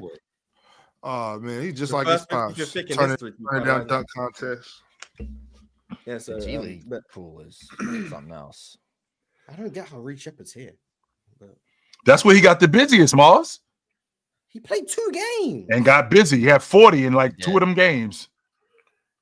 All right, so chat, this is what I need you guys to do. I need you to send me a draft order, and we are going to take this pool of rookies and sophomores and see who could draft the best Rising Stars team. Everybody will get 5 players. Also, too, I think this is 21 players altogether right here. So you will have to maybe pick some players that aren't on the board. You have Khalil Ware, you have Asor Thompson, and anybody else that might not have made this list. So anyone who's a rookie or sophomore in the NBA. Yes. But we have to pick these guys at least. We can't just ignore all of them. I mean, you can. These are just I mean, yeah. these, So these we are have to. Yeah, we should have to pick these guys until they're done before we go. Yeah, that's what I was saying. Like, do we have to take all of these guys and then take the rest? Not necessarily. If you guys don't want these guys, you can go whoever else you want. I just want to ask. Can we please take Wemby off the table? Because whoever gets the first pick gets Wemby, and that's unfair. All right, we'll take Wemby off the table. Also, too, Reed Shepard is in this as well. Why is Wemby? Why is that fair? Unfair? I don't know if because whoever gets the first pick is gonna win. I know, but so you know what? Team, that's not. But the you know that a team got so Wemby in an actual draft, Mars. Like that's how drafts work. Sometimes look, way better. No, but that's fine. But I'm trying to win. Maybe you'll get the first pick. Nobody actually wins, Mars. We don't get to put the teams on the court. I'm not. See, you so old, but you be loving these participation trophies. Like, no, if I'm competing, it's not even. There is no real. There's literally no real trophy. I want to win. I want to win. I want to win. All right, but we're not taking Victor Wembanyama out the draft. Yeah, keep one. Ron, it's crazy. It's crazy to not pick the players that are actually on the list first. Why would we pick outside of the list? That's what we're doing. I mean, what 4 players have to get chosen outside of this, anyways. Yeah, but we should have to pick these guys first. And if you know what I'm saying, hey, Jalen sent an order. He said Mars, Carson, Ox, Chill, Logan. That's the order. Well, unfortunately, Cozy Newton sent through an order first. Here go, Ron. But here's the thing. Damn, Cozy. Yeah, Cozy Newton sent through the order first, so we're gonna rock with this. He got Chill, Mars, Carson, Logan, Ox. I'll take the second pick. That's fine. Remember, we will be snaking. I'm gonna take this off the screen, but I'm gonna drop this. Chill. In the I chat. really like this Alex Sarr kid. Let me tell you, man. I think he's gonna be better than Wemby. I was actually liking. I'm actually digging this Casey Wallace guy. To be honest with you, if I'm being honest, yeah, I'm really liking this Casey Wallace guy. But somebody put a bug in my ear, and they told me that this Wembanyama guy is really good, so I'm gonna go with him. Damn, guys, it didn't work. I tried, man. I tried. That was admirable. I was convinced, but Who's next? Is it Mars? Yeah. So, Chill. You're going with Khalil? I'm taking Victor Wembanyama. All right, number 1 overall. He cheated. All right, Mars. Who you rocking with? Chet. Is that legal? Chet not even. Why would it not be? He's in his second year. Drafted 3 years ago. Not he's in his second year. He's not on the board. Ron said I didn't need to have to be. He's in. Are we drafting injured guys or no? Yeah. Yeah. Because Jared McCain, he's still gonna be on the board. All right, well that's fine. I mean, if you guys are good with allowing that, it's obviously it's a great pick. He clears everybody else on this board by a lot. But I do get my boy Amen Thompson, who I absolutely love, and who's going to be an all-star and is already a top 50 player and is going to be all defense and is averaging an efficient 17 and 10 as a starter. So and is the I'm best happy player with in that. the 2 seed in the West. So he's been the best player for a month. Yeah, he was the best player before. He just didn't play him, but that's fine. I love Kason Wallace. I was hoping Amen would fall to me, but I think Brandon Miller's the best player on the board, so I'm going to take Brandon Miller. Yeah, I was going to say. All right, Big Ox, you got back-to-back picks. Wemby, Chet, Amen, and Brandon Miller are off the board. Who you rocking with? I'm gonna take Kason Wallace. I feel like I know who you're about to take next. Nah, I'll take Kason Wallace. Oh, you know what? I'm gonna take Derek Lively. I'll take Derek Lively. Okay. I'm going to take Khalil Ware. It's a good pick. That is a good pick. Back to me already, huh? I am kind of conflicted between a couple of guys. I think I'm going to take Alex Sarr at this point. I think he's going to be a great defensive player, and the offense will be good enough. All right, Morse. I can't get a man, so we're gonna get a Sarr. We're gonna just hope it works. That's what we're gonna do. Maybe swap them in the locker room or something. I don't know. All right, chill. Who you rocking with? I'm gonna take Wemby's teammate, Castle. I'm gonna have him on the crew. I think that works.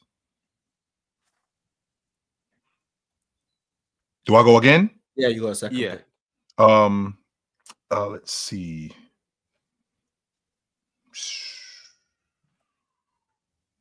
Mars took Brandon Miller, and Casey Wallace is off the table. I didn't take Brandon Miller, but he is gone. Yeah. I love this kid Wells. I'm going to take Wells. Jalen Wells. Yeah. I'm going to take a Memphis Grizzly as well. Gigi Jackson. Oh, interesting. I'm going to take Koulibaly at this point. I like it. The shot hasn't been great this year, but the playmaking, the defense, the athleticism, it's all there. He's going to be good. Gigi Jackson not being on this list is crazy too. If he was playing, he would. He's hurt. Yeah, he's hurt. Yeah.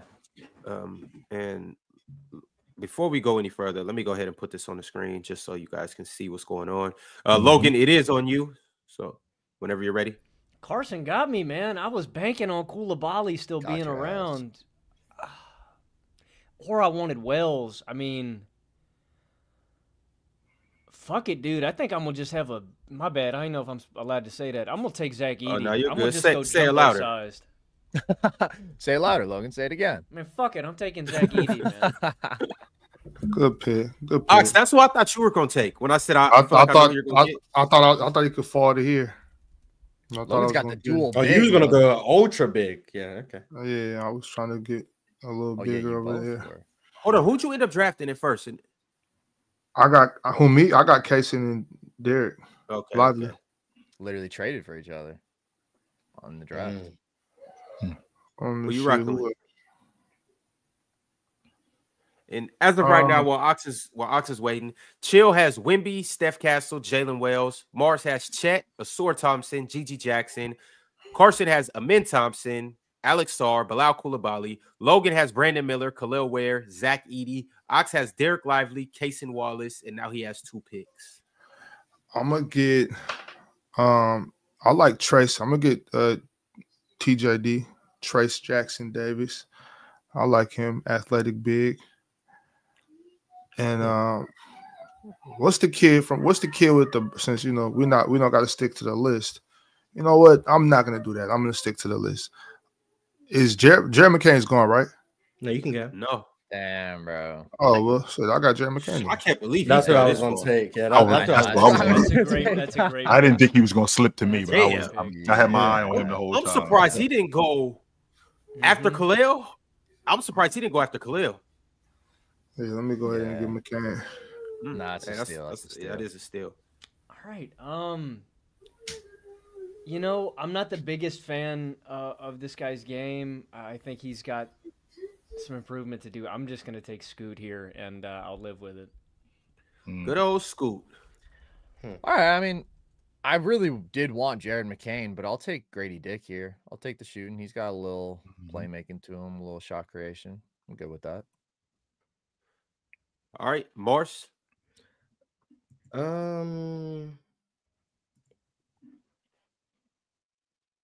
Rob Dillingham. That's a good pick too. Upside. Need some self-creation and playmaking. So I got my 5-man in Vic. I got my wing in Wells. I got Rob my Dillingham not being in this game is crazy too. He hasn't really played that much. Yeah, he hasn't played. No. He's getting him now because Dante's out. I need a floor spacer, so I'm going to take Dalton Connect. With Dalton Connect, and then I also need a dirty work guy, so I'm going to take Tristan Da Silva. God, I'll take him too. bad. So. I love De Silva. All right, Mars, back to you. Well, now that I've got one of the worst defenders off the board, we need more defense. So we're gonna go with Tamani Kamara. Interesting. I really was looking at both of the dudes who Chill just took, so that's a little bit upsetting. But I really wanted De Silva. I love him. I guess I'll take kind of the closest thing I get in terms of a versatile wing, and I'll take Jaime Jaquez. Hasn't had the best year, but he's a solid player. You bring it up, Jaime. Oh my God! Yesterday we had a 45-minute debate on Jaime. Might not have been 45, but it felt like 45. That's a long time. Player's choice, mate. We had a debate about Jaime Jaquez. Then we had a hypothetical about, was it Josh Richardson? Yes. Yes. We do some interesting things. Oh, shout out to Jaime Jaquez. I wish I had taken someone else, but oh well, that's good. Man, I'm worried about the floor spacing on my team with this pick, but I guess we're just gonna go all in on my grime team. I'm gonna take Ryan Dunn, and we'll just go all in on defense. Big Ox. Let me see who's left on here.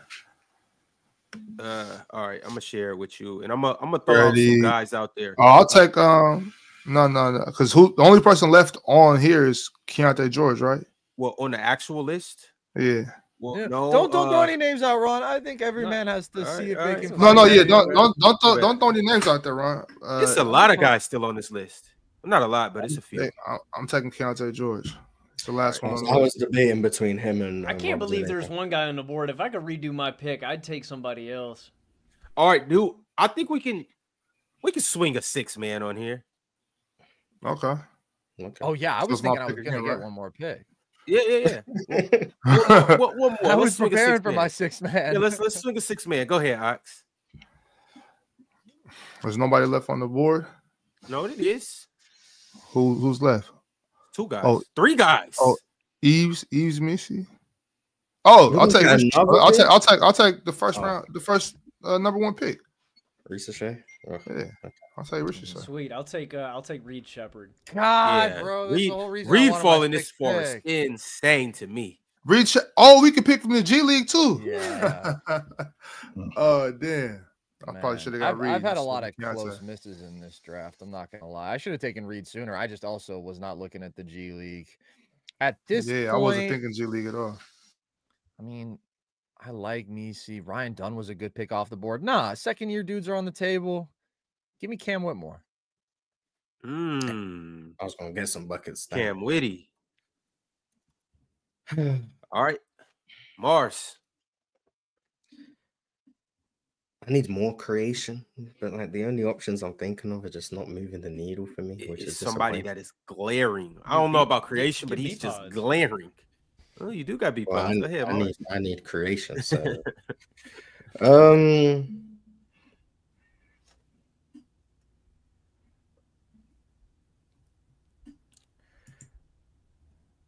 gonna go with AJ Mitchell. Solid basketball player. All right, Chill. Bring us home. Is Misi still on the board? Yes. I'll take Misi as my 6-man. Is everyone done? Dude, we missed such a great pick. Yes. He's not on the board at all. No, it is a pick on the board that got missed too. No, Nobody took Donovan Clingan because he's not on the board. Damn. He literally probably a top 3 dude in this draft class I want. I got Chat. Yeah, you did. Wait, Ron, who were you looking at? I'm looking at Bub Carrington. Yeah, I like Bub, but yeah, you taking Bub Carrington over? I was considering him, but Ron, are you taking Bub? Are you taking Bub over Matas? Matas not on here? Yo, what? I had too many wings, so I didn't look at Matas Bizelis, but he's another one who I think I do like, and I like. It was between Misi and Matas. I looked at Taylor Hendricks. I looked at Jarris Walker. I was looking at a lot of wings. Like, there's a lot of wings, but I just have too many, so I needed guards. And then it was between Bub, AJ Mitchell, and I can't remember who else I was thinking about, but obviously they weren't that important. Marcus Sasser. That's what I was thinking about. My takeaway is they didn't get some studs on this list. All right, y'all. Well, this is what we're looking at right now. You guys let us know in the chat who you think chose the best team of Rising Stars. Chill got Wemby, Stephon Castle, Jalen Wells, Dalton Connect, Tristan Da Silva, and Vis Misi. Mars got Chet, Asor, Gigi Jackson, Rob Dill, Too Many Kamara, and AJ Mitchell. Carson got Amin, Alex Sarr, Bilal Coulibaly, Grady, Yep. Jaime Hawkins, and Cam Whitmore. Logan got Brandon Miller, Khalil Ware, Zach Edey, Scoot, Ryan Dunn, and Reed Shepard. And then Big Ox brought us home with Derek Lively, Cason Wallace, TJD, Jared McCain, Keontae George, and Zachary Ricochet. I personally have the team of Wemby on it. I like Chill's team, but I like Logan's team too. Yeah, that was the other good team. value. I don't really like. I think Chill won. I mean, he's got Wemby. My team's kind of. But I mean, he got doesn't Jalen have Wells, enough Dalton for creation. spacing, Eve Misi, a great lob threat. I'll be interested to see a Wemby Eve Misi double big lineup. People are shouting out Jarris Walker too. I mean, he didn't get a ton of burn, but he's a good player too. Yeah, Taylor definitely. Hendricks also, he got hurt, but I thought true. he looked good to start this year, and I liked him as a prospect. I'm not too mad at Ox's team, though. Derek Lively got the most playoff experience up here, if I'm not mistaken. Well, he does. He went to the finals. Cason Wallace plays for the best defense in the NBA and starts. Trace is all right. Jared McCain was the leader in the Rookie of the Year race for a good minute. Keontae George is a solid second-year player who puts up numbers, and he got the #1 pick, Zachary Ricochet. I'm not mad at Ox's team. I mean, he was the #1 pick. That doesn't mean much, but like he been all right though. I think Trace is a little. No, Trace is a little better than just all right. I like Trace for real. He's one of the worst finishing bigs I've ever had to watch with my own eyes. Good. Like on non-dunk finishes, he just bricks. Yeah, I like the young fella. Yeah, when Rudy Gobert do it, 4 defensive player years. All right, y'all. We have a few more super chats to get to, so we're going to go ahead and get into these. Fellas, it's been a pleasure thus far. These super chats should make it even better. So let's go ahead and do it. Medved sent through his daily super chat and said, Vlade did not have beef with Luka's dad. That's cap. Sasha Doncic confirmed this. Vivek just made a bad decision. Damn. Fake beef. That ran Ox off the Ox is out of here now. Damn. Truth hurts. Poncho became a YouTube member. Shout out to Poncho. Vale also became a YouTube member, and so did Zamir6. Shout out those three guys. Classic said Keegan Murray will take a major leap if the Kings trade Fox. Do we agree with this? I mean, I kind of think that Keegan is what he is. He's a 3-and-D, a really good 3-and-D wing. Like, is he just going to magically start making all his threes now? Well, I think he's doing more off the bounce and like in transition, but like the 3 is kind of deserting him, which is interesting. I mean, and he just seemed like. Go ahead, Logan. So I just don't ever really see like Keegan being, like adding like a brand new. You don't see Jason Tatum. You don't see Jason Tatum. Yeah. I did not say that, just so y'all know. Yeah, that wasn't you. That wasn't you. I did not say that. No, I did not say that. Did Ox say that?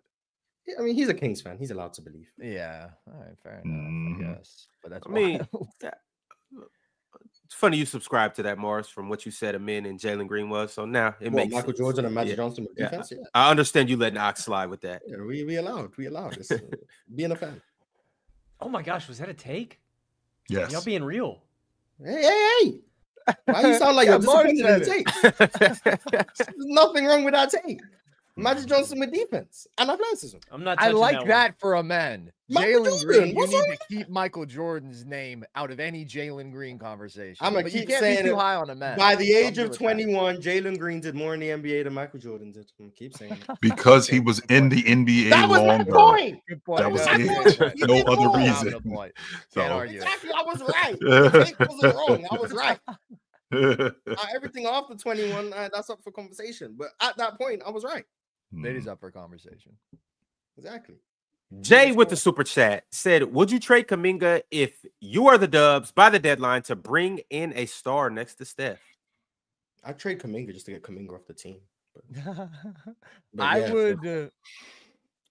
As Honestly, a Warriors fan, how you feel about commitment? I would do it for Zach LaVine. I'm actually higher on LaVine than I am Jimmy for the Warriors because of age and availability, although LaVine has some questions there too. But I also just think he's a better fit. I think that sort of shooting alongside Steph, we've seen it once before, but LaVine also has so much juice off the bounce. Like, I think he'd make their offense a lot better. So, yeah, for that deal, I would The make it consensus on happen. LaVine is flipped like way too much, in my opinion. I had him as an all-star, so.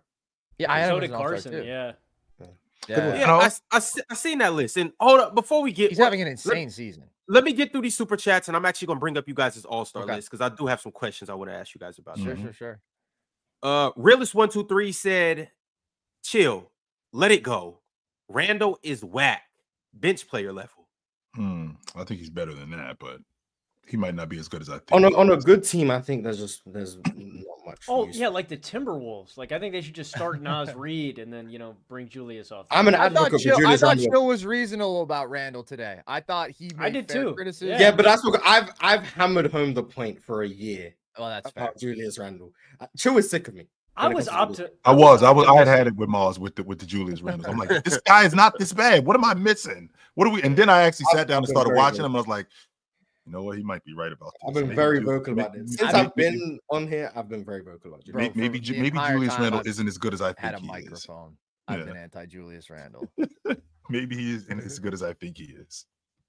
Ant-Man or Ant MJ235 said, "Remember the embarrassing Ant versus Bam debate this summer?" No, it wasn't an embarrassing debate, MJ, Ant-Man, whatever your name is. No, it wasn't embarrassing because do we remember what Bam was doing in the Olympics? Do we remember the season that Bam had last season? He's just regressed. Like, let's not talk about Ant, or let's not talk about Bam like going into the I had Bam as an all-pro going into this season.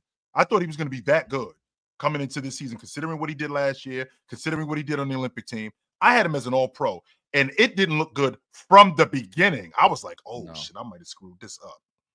It just didn't look good from the beginning. What Bam's been 100%. I've never really been high on his offense, like really.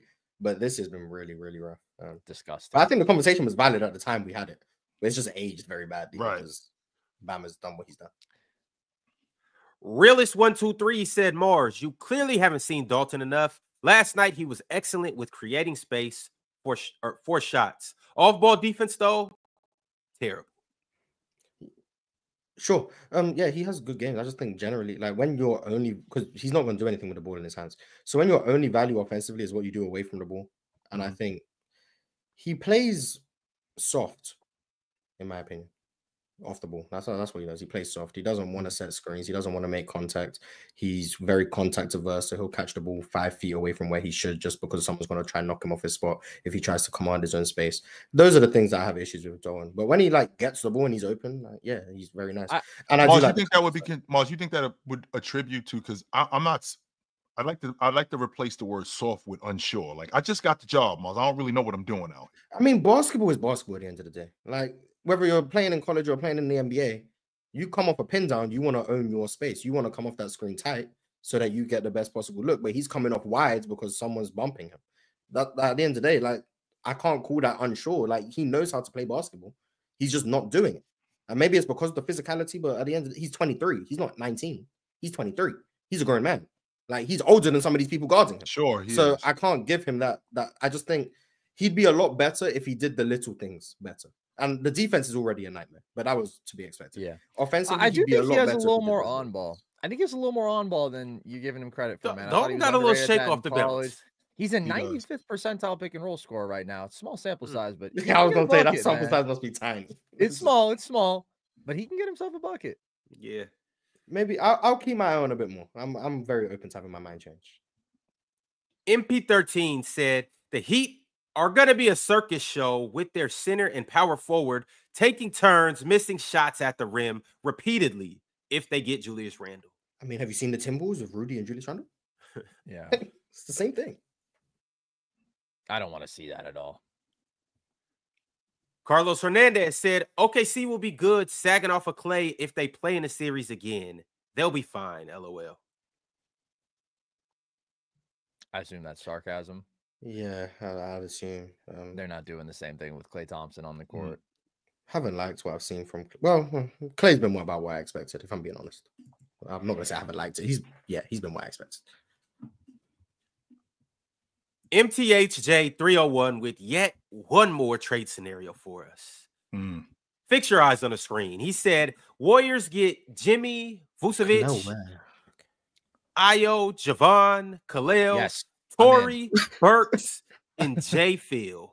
The Heat get Dennis, Peyton, Buddy, Kyle, Looney, Kuminga. And the Bulls get Wiggins, Moody, Pods, and Lindy. Kalo, like, be somewhat realistic. Why is Kalo where on the ball? Nah, I love it. I'm so in. We just got 2 upgrades at center. We got Jimmy Butler. We got Ayo. He going crazy. You got Vooch and Khalil, man. Vooch and Khalil. You flipping the roster completely. It's a whole new team. It's Steph, Draymond, and a bunch of new people. Like, that's bro, we had to. Okay, we did have to give up Lindy Waters, though. Be real. Down, yeah. That might be the That might be the linchpin though, right there. Look, nope. I don't know if Khalil wears well. Lindsey Woods. That's not part of the deal. I missed that point. You're right. That's why I'm having a difficult time with Logan, because there's no way Pods held up that deal, Logan. There's no way that the general manager of the Golden State Warriors said you can't have him. No. But Pods has all-star potential. So like, even if he's got all-star potential, Mars, if that's true, what you're saying is that Pods is the future. And if he's the future, why is Curry still here? What is Curry still doing here? Because he's the past, present, and future. That's what Podziemski represents. He's all in one. No way. Dookie Baylocks sent through a members chat, and he said, can anyone tell me why we got Dorian Finney-Smith? We traded for Dorian Finney-Smith to stop guys like Maxey from going off for 45 and hit the side of the backboard. Get Dorian Finney-Smith off the floor. And if you traded for Dorian Finney-Smith to be a point of attack stopper, then I think you traded for him for the wrong reasons. That just sounds like I mean, why are we picking on DFS? What did DFS do? Yeah, he's torched for 45. Game. Well, it wasn't really him. I mean, it stretches, but I think DFS has been really good for the Lakers, honestly. He's been shooting the ball really well overall. He and Christie now do really improve their perimeter defense. They've been way better with him on the floor statistically. He honestly moves me a bit with the Lakers, and then they went out and they did what they did last night. But I would chill. I mean, in the defense, AD didn't go out. AD went out in the first quarter, right? So that's an issue. We can't just pretend like he didn't just have an abdominal strain. They played Bronny in an NBA game, but he had 30 in the G League, so he's good. He's 1 of 15 in his NBA career. He's off to the Anthony Bennett. So stop focusing on the 14. Focus on the win. You're right. You're right. You're so right. Positives. All right. Mo sent through a members chat. He's been around for 6 months, but we know this Harden Glazer like no other. He said Kawhi in the 90s would clear MJ. No, he wouldn't, because he wouldn't be able to hold up. So no, he wouldn't. I mean, you're right. Like, you're entirely right. But that's such a cop-out answer. Like, no, it's not. No, it's not, Mars. Like, no, it's not. So okay, let's say for the sake of let's just say for the sake of argument that he is able to hold up. He is not clearing Michael Jordan. No, he isn't. No, no way. On defense. Michael Jordan is the greatest scorer who has ever touched a basketball. Yeah, but that's because of the confines of the game in which he played. Cap. If you put Kawhi Leonard where he's shooting the three, Michael Jordan is getting a bucket whenever, so wherever, Kawhi Leonard's going to be shooting on the three-point line. He's going to be the best perimeter defender in the sport, 1 or 2, him and Scottie Pippen. Like, Leonard, number one, let's rewind real quick. Number one. Kawhi Leonard is not a better defensive player than Michael Jordan. Yeah, no, he is not. He is not. He is not a better perimeter defender than Michael Jordan. No, he isn't. I vehemently disagree with you. You and I have gone back and forth with this thousands of times. Yes, I've never heard you say that before, Chill. No, Kawhi Leonard is not a better I didn't know you felt that way. No, I don't think he's a better I just don't understand. Like, I'm gonna be honest, and I'm not trying to have a GOAT debate, but if you think Michael Jordan is a better defender than Kawhi, I don't get how you don't think he's the best player ever. Like, that just doesn't add up to me. But like, yeah, I think James is a better player than him. I think James is a better defender than him too. What are you talking about? What? Yes. Better defender than who? Yes. Why? I think James is a better defender than him too. Yes. I think you're just wrong about Kawhi. Yeah, you're just wrong about Kawhi. Yes. I think James is a better perimeter defender ever, and it's not. Yo, there's no way you you're just wrong about Kawhi. Yeah, you're just wrong about Kawhi. Maybe then I'm wrong about Kawhi Leonard. Yeah. Hold on. What don't you see? I agree with you being high on MJ, but no, you're just really. I am. No, Chill. This is going too far. What is it? What's the issue with Kawhi Leonard? What do you mean? What's the issue with him? Is it the fact that he can't hold up? Is it the fact that he can't hold up? Like he's hurt? It's that's part of it. That's 100% part of it. He was holding up until Zaza. Like he held up in those years. So when he was at his peak defensively, he was holding up. So why are LeBron and MJ better defenders than Kawhi? The versatility. That's why. MJ the versatility. James is a more versatile. James is a more versatile defender. He can guard in the post. I think he can guard off pick and roll. I think he can guard in the post. I think he can guard off pick and roll. I think he can guard off. I think he can guard in drop. I think he can guard one-on-one bigger defenders. I think he can guard on the perimeter. I've actually seen signature moments where he's actually shut the door on guys. I saw him shut the door on Derrick Rose. I saw him shut the door on Jamal Murray in the playoffs. I've seen him shut the door on plenty of guys. With his versatility, he shut the door on somebody for a quarter, chill. Kawhi shuts the door on people for series. Who's he done that against for a series? Because I can tell you right now, Ox, because at his apex, Giannis ate his lunch. They built that wall because Giannis had a foot in his ass, and he couldn't stay in front of Giannis. You can't build that wall without Kawhi. You can't build that wall without Kawhi. Bron can build that wall. Praising LeBron for guarding Jamal Murray. Like I just want to make like that abundantly clear. But like, okay, Bron couldn't have built that wall. I agree. LeBron's more versatile than Kawhi. James is the wall. That's why. I don't. What wall? Is the wall against Giannis? He stays in front of guys. He can stay in front of guys. Yes, 100% he can do that. The great ball of LeBron Ramon James. Man, I thought we was being serious, but I guess we are being serious. But MJ's not more versatile than Kawhi though. So what's MJ? Do you know? But I don't think LeBron's more versatile either. I'd be willing to concede that. Just hold up. First of all, I think the notion that building a wall says anything about Kawhi is crazy. This is what everybody did against Giannis. This is what the Heat did. You take all your best wing defenders, all your best interior defenders, and you build a wall against this crazy physical force. But Toronto did a great job of doing that. And you know what Giannis shot when he was guarded by Kawhi in those playoffs? He shot 7 of 24. He didn't go through Kawhi. He didn't eat his lunch at all. He struggled in that series, and Kawhi did a really good job on him. I don't think there's any argument about who is the better man defender. If you were going to make a LeBron argument, it would have to be rim protection. It would have to be off-ball defense. Like, if you are telling me, I need you to stay in front of a guy. Yes. Kawhi is my number one choice all time. Better than Scottie. There's nothing on defense that LeBron does. I think Scottie's a better off-ball defender than Kawhi. I think Kawhi's a better on-ball defender than Scottie. I disagree. It's close. How is MJ better? Is Draymond in here? So to answer Mars's question, how is MJ better? To answer your question, Mars, he's great at staying in front of people. Hands are busy, great off the basket, great in the passing lane. I don't think he's great. I don't think he's great off the basketball because he gets his head turned, but so does Kawhi Leonard. Kawhi Leonard gets his head turned a lot. I think Jordan is great in terms of him being able to block shots. I think he's fantastic. I think he's fantastic at rebounding and sticking his nose in and stopping plays. I think he's damn good in transition as a defender. I think he's a lot smarter than people give him credit for. And the thing that I marvel at Jordan the most, how he can blow up plays, how he can just blow up plays just with his ability off the basketball and blocking shots and getting in the pass lane and stealing passes, especially when you have a team that has momentum and they're moving forward. So as a one-on-one defender, those things are what I think about when I think about Michael Jordan over Kawhi Leonard. Who do you guys think is better than Kawhi too? Who's the better defensive playmaker? Oh, MJ is the better defensive playmaker. I think Jordan is. Yeah, I'd agree. But is Dwayne Wade better than Kawhi on defense? Is Dwayne Wade better than Kawhi Leonard on defense? Because better at all of those same things. He's better than Jordan at all of those things. Yeah, is that what you're saying? He's better than Kawhi at all of those things. Yeah.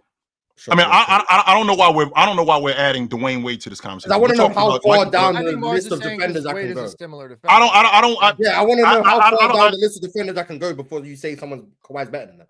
Well, first of all, we're just talking about Jordan and we're talking about Kawhi Leonard. And Jordan, who is, in my estimation, arguably the greatest perimeter defender. I don't think he was a better perimeter defender than Scottie Pippen, but arguably the best perimeter defender in NBA history. That was going on. So I don't think Dwayne Wade is in that same category with Jordan as a defender. No, I don't think he was that good. Okay. This is wow. Well, I'm running a poll right now, and I asked who's the best defender here. Kawhi has 70% of the votes. Jordan has 20% of the votes, and LeBron James has 10% of the votes. This is gonna go on TikTok, and the TikTok's gonna agree that LeBron's like a better defender than Kawhi. Like it's gonna be. Ain't nobody about to agree with that. No, they will. They'll be like, peak LeBron 09 to 13 was the best defender in the league. Marc Gasol robbed his DPOY. Like, TikTok's a weird place. Shout out to TikTok. So who's DPOY? I'm giving that. I'm not even going off that. I'm giving them reasons why I think deserved it in 16. I think. Sorry, I do. I think that I think that's so Kawhi robbed Draymond. Or Draymond did. I don't. Robbery's a weird term, but I do think Kawhi. Kawhi would have been my defensive player of the year, but that's why I would have done. But TikTok's gonna agree with you, though, Cho. That's what I'm saying. TikTok's gonna agree with you. All right, y'all. We got a couple more members. Vale became a member today, and so did Backdoor Dr. 3. 3, yes. Shout out Backdoor Dr. 3. DSG Piccolo said also Tumani got snubbed for the Rising Stars. A sword too. We taking notes. Mm-hmm. Very surprised about Asar not being there. You think like Uber athlete, like you want them in those type of games. I want to see the Thompson twins play together. Man. Yeah, I was gonna say twins on the same team. Like that would be fun. The storyline was like right there. So fun at OT. Facts. NV said shutting the door is guarding 2-point guards for a single possession? ? Chill is tripping. Guarding 2-point guards in a single possession? All right, I suppose. Mm-hmm. Gabe Too Funny 02 said, so Chill is Kobe Curry and Kawhi. So Chill is a Kobe Curry and Kawhi hater. Got it. Imagine that. Because I don't think Kawhi is a better defender than Jordan. I hate him. I can't stand the sight of Kawhi Leonard because I don't think he's a better defender than Jordan or James. I hate him. You're right, Gabe. I hate him. Let's see. Well, I think that compounded of all the other things you say about Kawhi is why they say you hate him. Yeah, Not I hate just him. that. Mm-hmm. Yeah. I hate him. Well, Kobe is for sure. Steph, yeah. Kawhi, to be determined. Well, Chill, the reason I give so much pushback with the Kawhi thing is because I thought you thought he was as good as I thought he was. But now I see that you think that LeBron James is a better defender than him. It makes me realize, oh, you don't think Kawhi is as good as I think Kawhi is. No, I thought it was just about the injury thing. No, I think Kawhi is as good as you think he is. I just think James is better. That's all. And I think James is better than you think he is. That's all that is. It's not that I don't think Kawhi Leonard. I think we're on the same page with Bron. I just don't think you understand how good I think Kawhi is. I know. Always. I've always Kawhi injuries away from being the GOAT, according to Ox. So. A bum knee from GOAT status. Like, I don't even think LeBron should be in the same sentence as these guys when we're talking about defense. I've always thought he's been hyped on I think defense. same sentence is kind of correct. I mean, like, prime I take peak LeBron over is... MJ defensive. Yeah, I'm not as high on MJ's defense as you. Ron, do you remember how good this dude was as a defender? You remember him? Chill. So you talking about Bron right now? Yes. Oh yeah, they shouldn't even be in the same page, let alone the same book. Kawhi and Jordan both clear LeBron on defense. I don't think. I don't know if I agree with that. I mean, I think Kawhi is comfortably the best of the three. Agree. I do too. I think it's a pretty easy Kawhi, LeBron, Jordan for me. That's pretty easily how I rank the three. LeBron over Jordan. Peak-wise defensively, the yeah. Size, man, the versatility, it's a big difference. Man, Bron, it was a lot of blocks and a lot of steals. I will give him that. Sitting down and locking somebody, especially sitting down and locking somebody. Ron, don't we have the defensive player of the year? I think he's the worst of the three. On ball, he's probably the worst of the three. See, when I think of defense, I value on ball. But that's the biggest value that I know. I take him on ball over MJ. I mean, he's so much more versatile. The ability to switch on to bigger dudes, that's such an advantage over MJ. Yeah, but I would take LeBron as an on-ball. That wasn't something that you had to do. Right. It wasn't like that wasn't fair. Okay, that's fair, but LeBron did it, and it was a big advantage. Yep. Yeah, but it wasn't MJ who could go out there and guard Magic. It was Scotty. Like sometimes you had to guard a big perimeter player, and MJ wasn't the best guy to do it. To be fair, he did play with Scotty. I mean, with that being said, though, LeBron wouldn't have guarded Magic either. He would have been like, "Yo, Shane Battier." Bro, because that's what he used to do. First of all, Shane Battier is a hell of a defender. Well, I know that, but I'm saying like, MJ did guard Magic. Like there was like one game he was in foul trouble, so Scotty took him. But like he guarded Magic, and I think he did fine. But Morris, that's what I'm saying though. LeBron wouldn't have guarded him at all. He guarded Clyde Drexler in the finals. Like he guarded, but that's we seen Shane Battier guarding Carmelo Anthony. We seen Shane Battier take all the real fades. But if someone said Shane Battier is a better defender, the league MVP ain't fade. No, that's correct. Shane Battier is a better defender than LeBron. Shane Battier is an amazing defender. Oh my gosh, bro! What? This is happening. Logan, this is what I gotta deal with on the record. Logan, you disagree? Yeah, isn't in LeBron's like stratosphere as an athlete. I literally do got to meet. I think you're underrated. I'm upset that I got to leave. The greatest athlete who's ever put on a pair of shoes. Just because you're a good athlete doesn't make you a good defender, though. But it does help, though. I wish I could. It helps. It helps. Like, but that doesn't mean you're going to be better off when we're looking. Wait, y'all not joking right now? Y'all think LeBron James is a better defender than Shane Battier? I'm dead ass serious. You got to be joking. This has to be some type of Tony Allen a better defender right now? than Oh my God, like what are we doing, Logan? You're understanding Shane Battier.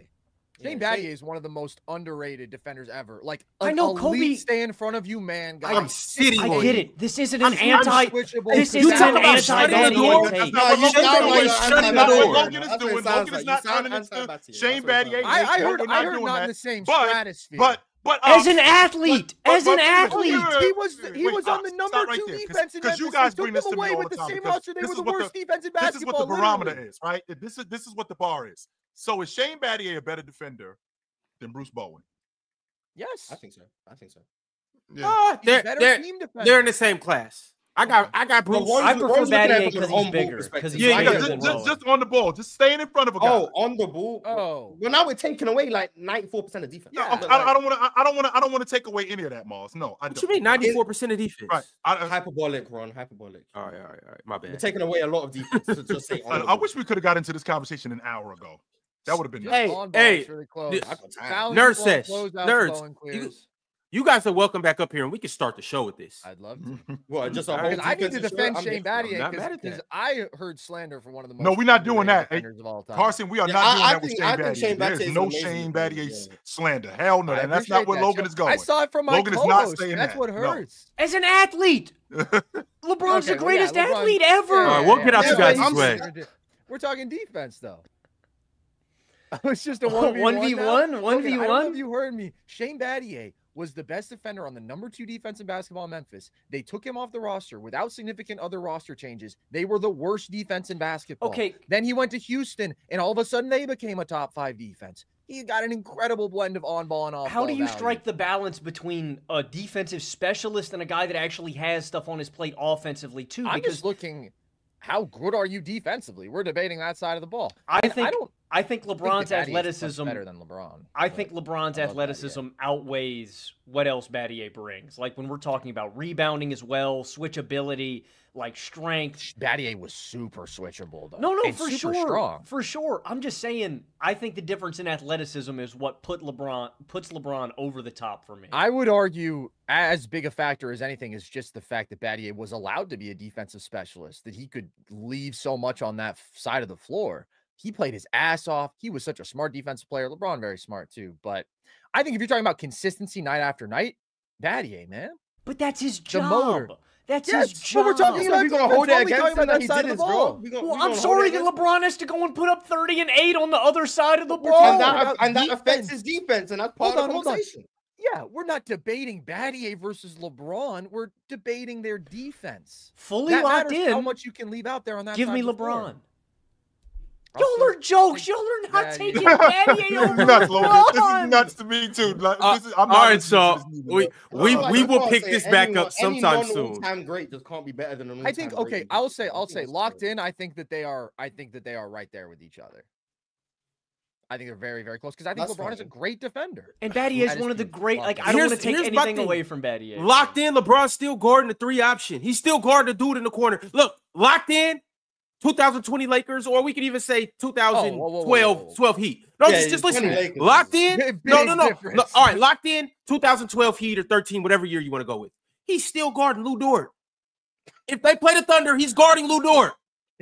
And he's helping like crazy off ball. That's my only discrepancy with LeBron. Like he ain't taking the assignment. No, he's not. Chill.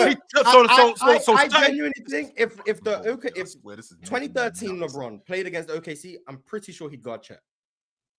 I think that's a pretty good take. Ron, dealing with the league MVP. Are we giving him a pass for that? I'm sorry, the best interior and the best interior offensive player. Actions, LeBron being that physical presence, being able to switch actions and stuff. I value that stuff. So like you're looking at it from an on-ball stopper and isolation stuff. But like I view defenses a lot more in the scope of things than just on-ball isolation. So 1-to-1. But I'm saying though, like off-ball defense is a bit more valuable than on-ball defense. I mean, look at the best defenders in basketball. They're the great rim protectors. They're the great team defenders. You can affect the whole game with your off-ball defense. You can only affect one dude with your on-ball defense. Yeah, but when that dude is Shai Gilgeous-Alexander, when that dude is LeBron James, like Kawhi did in the finals, who's more impactful? You're stopping them with help. Is Jones more impactful against Shai, or is having a Rudy Gobert in the paint? I'd rather have the Rudy Gobert in the paint. I'd rather have the Min Thompson and Dyson Daniels. So you think so on OKC, you think Lou Dort's the best defender? No, it's Chet. Well, obviously it's Chet, but Ron must think it's Lou Dort. Well, I mean, so you gotta no, I do think it's Chet, but here's the thing though.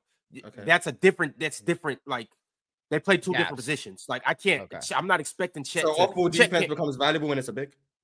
Well, these are 3 wings though that we're talking about. Yeah, but I'm just saying. So off-ball defense comes a factor when we're talking about bigs. Well, yeah. Be like Chet, AD, guys like that. Like they have because they have the ability to not only guard their man, but they anchor the whole defense. Draymond Green, he anchors the whole defense.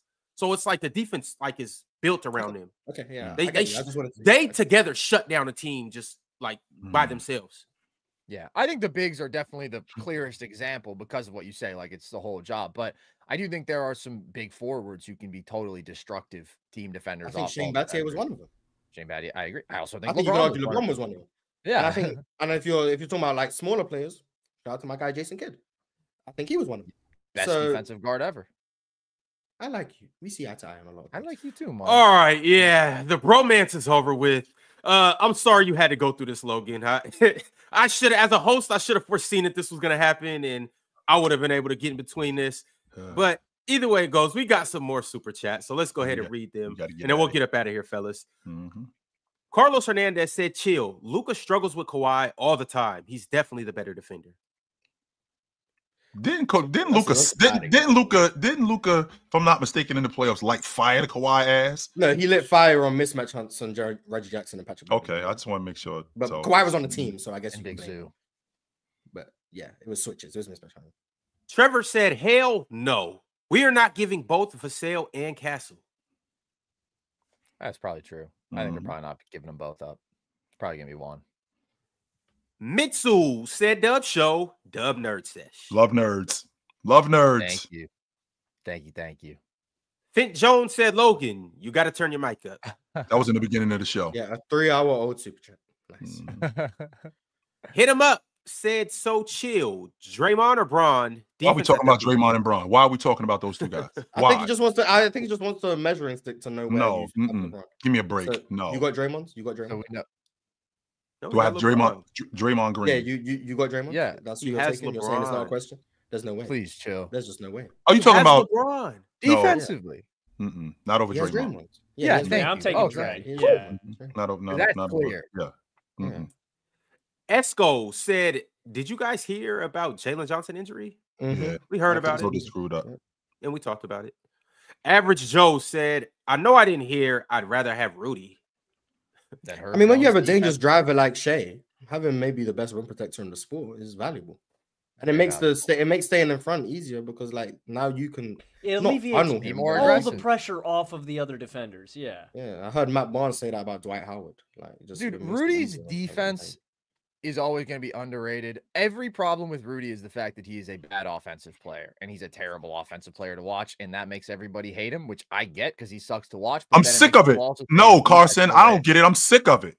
I totally get it. I totally get it. I hate watching Rudy Gobert play offense, but then I think people say, "Oh, well, he's overrated defensively because of that," and he's really not. That's not true. And I think they hyper fixate on the moments, like Rudy getting switched on to Luka at the end of the game, and Luka gains it in his face. Right? I think people will overanalyze those moments and not give him credit for. And it doesn't happen to anybody else. Exactly. Wemby stumbles in space. Oh, never happened. I'm sorry, Logan, if I can't stop the league-leading scorer in the game. I apologize. Exactly. I mean, if you got 4 DPOYs, I apologize. I'm sorry. 4 DPOYs, go get a stop. I'm sorry that Terrence Mann went off on me, who, by the way, never did anything like that ever again after he did it against Rudy.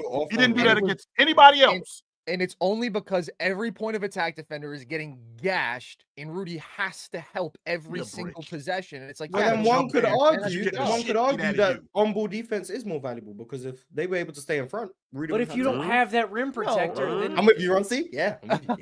Appreciate you, the thing is, when you have 4 bad defenders and 1 good defender, that's always going to be a problem. I'd rather have the 1 good defender be the rim protector than some on-ball guy, because then you're just going around that on-ball guy the entire game. It's still harder to go around Carson. So I'm running with a bunch of chumps, and I'm the only tough guy, but because I get beat up, I ain't really that tough.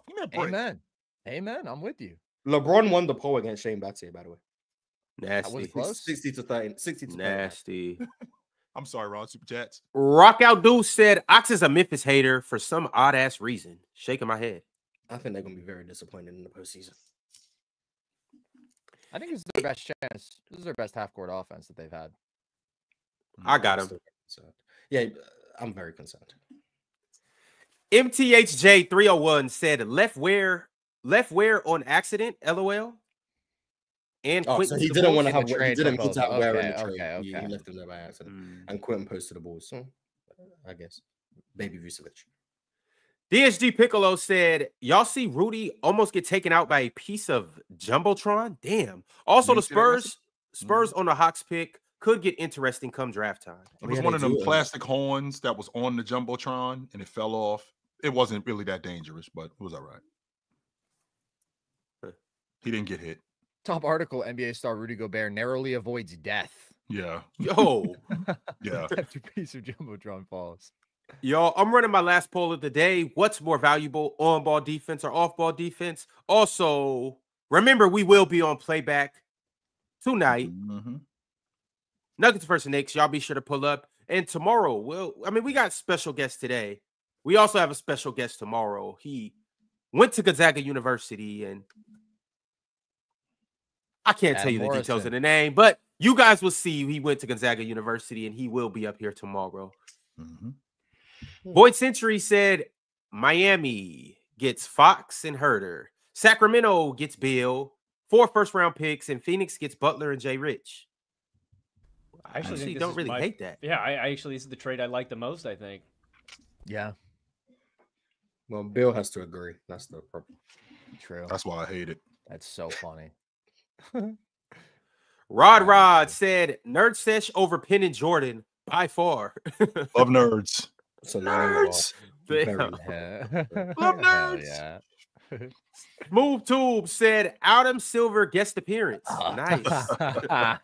Dude, insert bald guy here. Scott Van Pelt, Caruso. I think my worst one. I walked into pickup one time at ASU, man, and some dude just yelled out, "Yo, Caruso!" I hadn't even picked up a ball yet. You go to ASU? Went to ASU? I went to, yeah. That was a couple years ago when I was playing pickup there. But yeah, the Caruso. Shout out Tempe. Cody Zeller's a big one. They hit you with the Cody Zeller. That one's all the time, man. All the time. Zeller, those are all good guys, though. I don't dislike handsome guys, if you ask me. You know, tens, all of them. 20 Hardaway said Jaylen Brown for Jimmy and Khalil Ware. Who says no?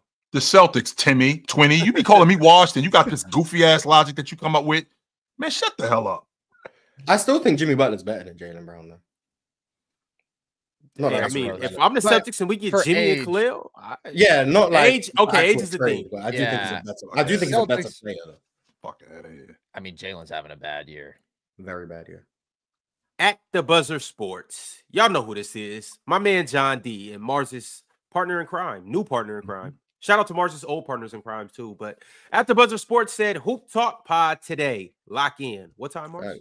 5 p.m. Eastern, which is what, 2 p.m. Pacific. Yep. John D gonna be working twice a week now. I don't know what's going on. This is ridiculous. Mike Valley Productions said no Jordan Hawkins. I'm disappointed in Jordan Hawkins. I've been disappointed in Jordan. As am I. Yeah, I thought he'd be better than he is. Rock Out Deuce said Van Fleet for Fox and Lyles. I'll do that. Yep. Mars just won Van Fleet off the roster. He's wanted Van Fleet off the roster since like for De'Aaron in particular. He's been better since the new year. I mean, he was really inefficient to start. The shooting was crazy. I mean, I still think of our 3 guys who we rely on to score, I still think he's our least efficient. But like None of them have been. That is a shit off right there. Yeah. I seen you try to trade Jalen Green on Twitter. I'm not happy with you, bro. Come on, you're a smart guy, Mars. You know that Jalen Green for Zach LaVine makes you guys way better in the short term. Yeah, but we're not gonna win anything. So it's like, why would we do that? Why not just bank on Jalen Green actually becoming good? Why not bank on that 5% chance that he actually becomes good? Because 5% is a very slim chance. That's why. Hey, man, he averaging like 24 since November, like the end of November. We know how this. He's led the team in scoring this year. He's more efficient than Şengün, more efficient than Fred VanVleet. Still bad efficiency, and he doesn't progress. do any of the other winning stuff that they do. But he had 25 and 24 shots last night. 7 turnovers, no assists. Yep. Sounds right. FIFA said Leicester and Sarich for De'Aaron Fox. Also to Denver. It's a good deal. Shout out Leicester. Quinones is the deal breaker. Sorry, fellas. I'm not moving off him. Oh no, that's Lester Murray. He plays for. That's what we're talking about. Yeah. Oh yeah. Running Jamal Murray. Jamal Murray. His middle name's Lester. Yeah. Because that's who Ron. Basically, he goes under his projections every day in PrizePicks. So he's not Lester. Oh, I've nicknamed him Lester. But shout out Lester. I mean, that would be great. That would be insane. His middle name's not even on Basketball Reference. He must have had it wiped. Ron's done irreparable damage to the Leicester name. Yeah. Backdoor Dr. 3 said, "Can Fox be a top 10 guard in the next 5 years?" What he'll be? He'll be 32. Well, I thought he's gonna get better. I mean, I think Wemby. I think he would enhance Wemby, and I think Wemby would enhance him. Like, I think that there's a chance. Like, I wouldn't rule it out. I don't know how much better. I don't know how much he actually does in. But I think he's already close to a top 10 point guard right now, if he's not already. Yeah, he's fringe. I think he's a top 10 point guard. 9 through 12. That's why he is. Not 12. Harden's crazy though. Harden is crazy, man. James Harden's better than dude. Harden's I've never liked James Harden. Like, yeah, you're not convincing me that De'Aaron Fox is better than James Harden. Like, you just won't be able. That's just insane, man. I really respect a guy your to basketball shoot 45% at the rim. crazy. I'll take Harden. I mean, I think LaMelo is crazier than Harden. Yeah, LaMelo, I'm fine with. I can concede LaMelo. You're not convincing me on James Harden, and I'll swap out LaMelo for Darius Garland. Like, I can find guards. I'm down with that. I will find guards who I think about. Ron, you the one. Ron, you started this. Ron, this is your fault. Names. I'm down with Garland. Yeah, I can get 10 point guards. That's my point. I can get to 10 point guards. Whether it's LaMelo or not, I can get to 10. You won't convince me that James Harden is not bad. Like, you're just not. So. Rod said nobody picking Matas is crazy. I was between Matas and Misi for me at that point. I was looking at the actual board too much. I do like Matas. I think he's going to be good eventually, just not right now. He needs to put on some weight. And last but certainly not least, Average Joe sent through a super chat saying, "How is Jaylen Brown having a bad year? Is Tatum having a bad year then? The shooting percentages are damn near the same. Tatum's having an awesome year. What is this? Jaylen Brown is having a bad year because he's shooting 32% from 3 and 33% from mid-range and has been one of the least efficient volume scorers in basketball. And that handle is still whack. And that handle is still whack. They've got him handling more than ever, which that makes it even worse, Mars. That's I think just Joe Mazzulla experimenting in the regular season. Like that's what I think. Get off the pill, yo. Yeah, in the playoffs, I doubt they have Jaylen Brown running pick and rolls and isolations as much as he's doing right now. Get off the pill. That will probably change, but that's making him look worse, I think. All right, y'all. Nerd Sesh, it has been nothing short of a pleasure. And I hope to have you guys up here soon. I'll be reaching out and we'll make some connections. Anytime, man. This was super fun. Great to meet you, Ron. Great to meet Ox, Mars, and Chill. We've already done this before, but it's nerds. Always very fun. I love nerds. Thank you guys. This was awesome. Yes, sir. I love nerds. Until next time, where can we see you guys? Nerd Sesh everywhere. YouTube, social, Instagram, TikTok, Twitter, wherever you get your stuff. We're everywhere. Y'all heard it. Once again, this show is brought to you by PrizePicks, and we will catch you at the same time tomorrow. Later. Merry Christmas. Later.